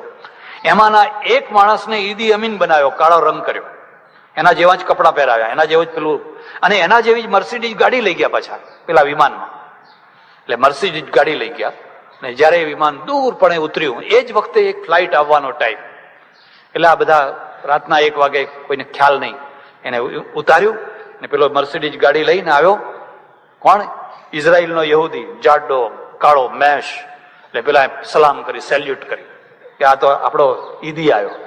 આગળ ગયો એક જર્મન છોકરી, હાઈજેક કરવામાં મહત્વનો ભાગ ભજવનારી, અને આ બધાને સફેદ પટ્ટીઓ માથે બાંધી દીધેલી, રાત્રે અંધારામાં આપણને ના મારી નાખીએ. અને પછી જે ધડાકા શરૂ થયા, પેલી તોપ છે ને એને બધા મિગ તોડી નાખ્યા, કારણ કે પાછળ મિગ ઉડે તો મારી નાખે પાછા. એ હેંગરો બધા ખબર, એટલે મિગમાં ધડાધડ મિગો તોડવા માંડ્યા. આપણું માણસ મરે નહીં એ રીતે અમને ઉપાડવાના છે. અને પેલું મેગાફોન સાથે લીધેલા, યહૂદી ભાષામાં કહી દીધું, તમે બધા સુઈ જાઓ, કોઈ ઉભા ના થશો. 30 મિનિટની અંદર આખો કાર્યક્રમ પૂરો કરી દીધો, ધડાધડ ધડાધડ ધડાધડ. અને બધા, ખાલી એક સ્ત્રી રહી ગઈ, એ સિવાય બાકી બધાને ભરી, બધા આવજો જજો કરીને પ્લેન ઉપડી ગયું. અને ઉપડી ગયું, નૈરોબી ઉતાર્યું, તરત જ બધાને બ્લડ આપવાનું, લોહી બધું કરી. હવે એ માણસો જયારે તેલ અબીબ પહોંચ્યા, ત્યારે તેલ અબીબ કેટલું ગાંડું, આખી દુનિયા ગાડી થઈ ગયેલી. દુનિયાને કલ્પના નહીં કે આવી રીતે કોઈ પોતાના માણસોને પ્રાપ્ત કરી શકે. પણ જ્યારે ઇઝરાયલી વિમાન પહોંચ્યું, આખું ઇઝરાયલ ગાંડું થઈ ગયેલું, આખી દુનિયા ગાડી થઈ ગયેલી. જાપાનનો એક માણસ અમેરિકા ગયેલો 40-45 વર્ષ પહેલા, અને એક હોટલમાં જઈને એને સુટકેસ મૂક્યો, સુટકેસ મૂકી બુક રૂમ કરાવીને રૂમમાં બધું કરીને ગયો બહાર ફરવા. 1.5-2 કલાક પછી એ પાછો આવ્યો, એનો સુટકેસ કાઉન્ટર પાસે પડેલો. મેનેજરે કહ્યું, સોરી, મારી આખી હોટલના માણસોએ વિરોધ કર્યો છે કે આ પીળા માણસને અહીં રાખવા, ગોરા માણસોની હોટલ છે, અને ગોરા માણસની હોટલમાં પીળા માણસને અહીં નહીં રાખવાનો, નહીં તો અમે બધા જતા રહીશું, એટલે તમે બીજી કોઈ હોટલમાં જાઓ. અહીં તમને કેટલો કલર બાર હતો, કેટલો વર્ણભેદ હતો. અને એની બેગ લાઈન મૂકી દીધી, લો તમારા પૈસા પાછા લઈ લો અને તમે બીજી કોઈ હોટલ ખોલી લો. આવું તો આપણા સાથે, ઘણાના સાથે થયેલું. એને કહ્યું, કશો વાંધો નહીં, અમારી બેગ ભલે અહીં પડી હોય કે નહીં, અહીં નહીં, તમે ગમે તે કરો, પણ અહીં નહીં. મને એક ટેલિફોન કરવા દેશો? કે હા. એને અમેરિકામાં વોશિંગ્ટન ડીસીમાં એનો જે રાજદૂત જાપાનનો, એને ટેલિફોન કર્યો અને એને કહ્યું કે આ હોટલમાંથી મને કાઢી મૂક્યો છે અને મારી બેગ રોડ ઉપર પડી છે, અને આ મારું અપમાન નથી, જાપાનની તમામ પ્રજાનું અપમાન છે. અને પેલા રાજદૂતે કહ્યું, ભલે એ રોડ ઉપર ભલે તમારી બેગ પડી હોય, તમે થોડો ઉભા ત્યાં વેઇટ, પ્રતીક્ષા કરો, ત્યાં જ ભલે તમારી બેગ પડી હોય. એને વાયરલેસ જોડ્યો, ટેલેક્સ કર્યો જાપાન, ટોક્યો, અને ટોક્યોના વિદેશ મંત્રીને કહ્યું, એક જાપાનીની બેગ રોડ ઉપર પડી છે, એને હોટલમાંથી કાઢી મૂક્યો છે, બોલો શું કરવું છે? આજે તો વિજ્ઞાનનો યુગ, ચપટી વગાડતા આ બધું થઈ શકે. એણે કહ્યું, ધીરજ રાખો, શું કરવું એ અમે બતાવીએ છીએ, ધીરજ રાખો. એણે તરત જ જે રેડિયો ઉપર જે ફ્રીક્વન્સીઓ જે કામ કરતી હતી એને રોકીને એને તરત જ આખા રેડિયો ઉપર જાહેરાત કરી દીધી. જાપાનની એકે એક હોટલમાં જેટલા અમેરિકનો ઉતર્યા હોય એ બધાની બેગો લઈને રોડ ઉપર મૂકી દો, એમને રોડ ઉપર કાઢી મૂકો. આખા જાપાનની અંદર બ્રોડકાસ્ટિંગ કરી દીધું. હું વિદેશ મંત્રી ઓર્ડર આપું છું કે જે કોઈ નાની મોટી હોટલની અંદર જેટલા અમેરિકનો હોય એમની બધાની બેગો રોડ ઉપર મૂકી દો, કોઈને હોટલમાં ના રહેવા દો. અને જાપાની પ્રજા, ખુમારીવાળી પ્રજા, રાષ્ટ્રભક્તિવાળી પ્રજા, 10 મિનિટમાં તો બધા અમેરિકનો રોડ ઉપર. હાહાકાર મચી ગયો. અમેરિકનોએ રાજદૂતને ફોન કર્યો કે અમારું આવું અપમાન કર્યું છે. રાજદૂતે વિદેશ મંત્રીને કહ્યું કે આ શું થયું તમારા દેશમાં, અમારા અમેરિકનોને રોડ ઉપર મૂકી દીધા છે? એને કહ્યું, હા, મારો એક માણસ તમારા અમેરિકાની અંદર રોડ ઉપર ઉભો છે. જો આમને હોટલમાં પાછા લેવડાવવા હોય તો પેલા માણસને માફી માંગીને પહેલા લેવડાવો. અને અમેરિકાના રાજદૂતે અમેરિકાના વિદેશ મંત્રીને કહ્યું કે વહેલામાં વહેલા એને લઈ લો હોટલમાં. 1.5 ને 2 કલાક થતા તો હોટલ ઉપર તાર આવ્યો કે એને માફી માંગીને પાછા લઈ લો. અને મેનેજર આવી અને કહે છે, સોરી, માફ કરજો, હો, ચાલો તમારો રૂમ તૈયાર છે અને અમે તમને માનપૂર્વક રાખીએ છીએ. પ્રજાએ પ્રશ્નનું સમાધાન કર્યું કે ના કર્યું? એનો આનંદ કેટલો આવે? એનો આનંદ આવે, એનું નામ આનંદ કહેવાય. તમે પ્રશ્ન સામે જજુમ્યા અને જજુમીને વિજય મેળવ્યો અને એ પ્રશ્નને સોલ્વ કર્યો, બસ હવે તમને આનંદ છે. આજે આનંદ છે ને ત્યારે આનંદ છે. પણ તમે નીચું મોઢું કરીને બેગ લઈને આ હોટલ ને પેલી હોટલ ફર્યા હોત, રાજદૂતના પાસે ગયા હોત, રાજદૂત કે હું શું કરું, હું શું જાણું, પેલાના પાસે ગયા, થાકીને અંતે કંઈક સમાધાન કરી લીધું હોત તો એનો આનંદ તમે મેળવી શક્યા હોત. એટલે પ્રજાના પાસે જે 4 પ્રશ્નો, એમાંનો જે પહેલો પ્રશ્ન હતો એ રાજકીય પ્રશ્ન હતો. તમારે સ્વમાનથી જીવવું છે, ખુમારીપૂર્વક જીવવું છે પોતાના દેશમાં. એટલે આ પહેલો પ્રશ્ન. પણ કયા એવા આચાર્યો થયા, કયા એવા સંતો થયા જેમણે તમને રાજકીય હેતુ માટે લડાવ્યા હોય, જેમણે તમારા મગજની અંદર રાજકીય ખુમારી ભરી હોય? આંગળીના વેઢે ઘણા એવા 1, 2, 4, બાકી બધા એક જ કક્કો ઘૂંટાવે રાખે. આ પ્રપંચ મૂકોને પડતો, તું બ્રહ્મ છે અને આ જગત તો મિથ્યા છે, અને આ જગત છે જ નહીં, પ્રપંચ જ છે. આ પ્રપંચમાં પડવાની શી જરૂર? હેડો હિમાલયમાં ગુફામાં જઈને બેસીએ, થઈ જાવ સાધુ. એટલે પ્રજા મરી ગઈ. પ્રજા કોઈ દિવસ આવી પ્રજા સ્વમાનપૂર્વક જીવી શકે? ધર્મમાંથી એને સંઘર્ષ મળ્યો નહીં, ધર્મમાંથી પલાયનવાદ મળ્યો. એને સામે લડવાની જે પ્રેરણા મળવી જોઈએ, એક મુસલમાનને જે પ્રેરણા મળે છે એ હિન્દુ ધર્મને, એ હિન્દુ અનુયાયીને એ પ્રેરણા મળતી નથી મળતી. એનું આ પરિણામ આવ્યું. તમને ખબર હશે, હમણાં ઇઝરાયલના થોડાક માણસોને કાશ્મીરમાં પકડવામાં આવ્યા, નહીં? પેલી જે બોટ છે ને દલ સરોવરમાં, એમાં ઉતરેલા, રાત્રે જઈને ઘેરી લીધા અને એમને પકડી લીધા. 5-6 હતા. પેલા બંદૂક વાળા, આ તો બંદૂક વિનાના, અને હાથ બાથ બાંધી દીધા. હવે બીજી જગ્યાએ લઈ જવાના. તો હવે બીજા સામાન્ય માણસો હોય તો એ તો રોડવા જ કૂટવા જ લાગે ને, એકદમ થથરી જાય ને, હવે શું થશે, હવે શું થશે, જાત જાતની બાધાઓ માનવા લાગે ને, હે બાપા ને, હે કાકા ને, ફલાણા ને, હે ફલાણા, જેટલા યાદ આવે એટલા. આ 5-6 જે હતા ઇઝરાયલીઓ, એમાંના એક માણસે હિંમત કરીને, જોર કરીને હાથ છોડી નાખ્યો. હાથ છોડી નાખીને, હવે એ જાણતો તો કૂતરાના મોતે તો મરવાનું જ છે, આ લોકો પકડીને લઈ જશે તો અમને ગોંધી રાખશે અને પછી કૂતરાના મોતે મારશે, એના કરતા મર્દના મોતે મરવું શું ખોટું છે? જમે એમ કરીને દોરડું છોડી કાઢ્યું અને જરાક પેલો ગફલતમાં રહ્યો અને માર્યો વાઘની માફક કૂદકોને. એટલે પેલાના હાથમાં જે બંદૂક હતી, મશીનગન હતું ને, મશીનગન પડાવી લીધું. મશીનગન પડાવી લીધું એટલે સામે કરી દીધું, ફટફટ ફટફટ, બસ એમાંથી ભાગી છૂટ્યા. એક સિવાયના બાકીના બધા ભાગી છૂટ્યા. એક જે ભાગ્યો એને પાછો પકડીને બીજાને આપી દીધું. પણ એના કારણે એમાંથી 5 જણા બચી ગયા, એક મરી ગયો. તો હવે આ 5માં કઈ શક્તિ છે? જીવની જીજીવિષા છે. જો એણે આ સાહસ ના કર્યું હોત તો 6 મરવાના હતા, ઊંડી હાલતમાં મરવાના હતા. એટલે આ કહે છે અમે જીજીવિષા વાળા બનીએ, મર્દાના બનીએ. એટલે જિજ્ઞાસુના ઉપર એક ત્રીજી પ્રજા છે, ગમે તેવી આપત્તિમાં, ગમે તેવી વિપત્તિમાં, ગમે તેવા ભૂંડામાં ભૂંડા સમયમાં પણ એ એની અંદર જીજીવિષુપણું રહે છે.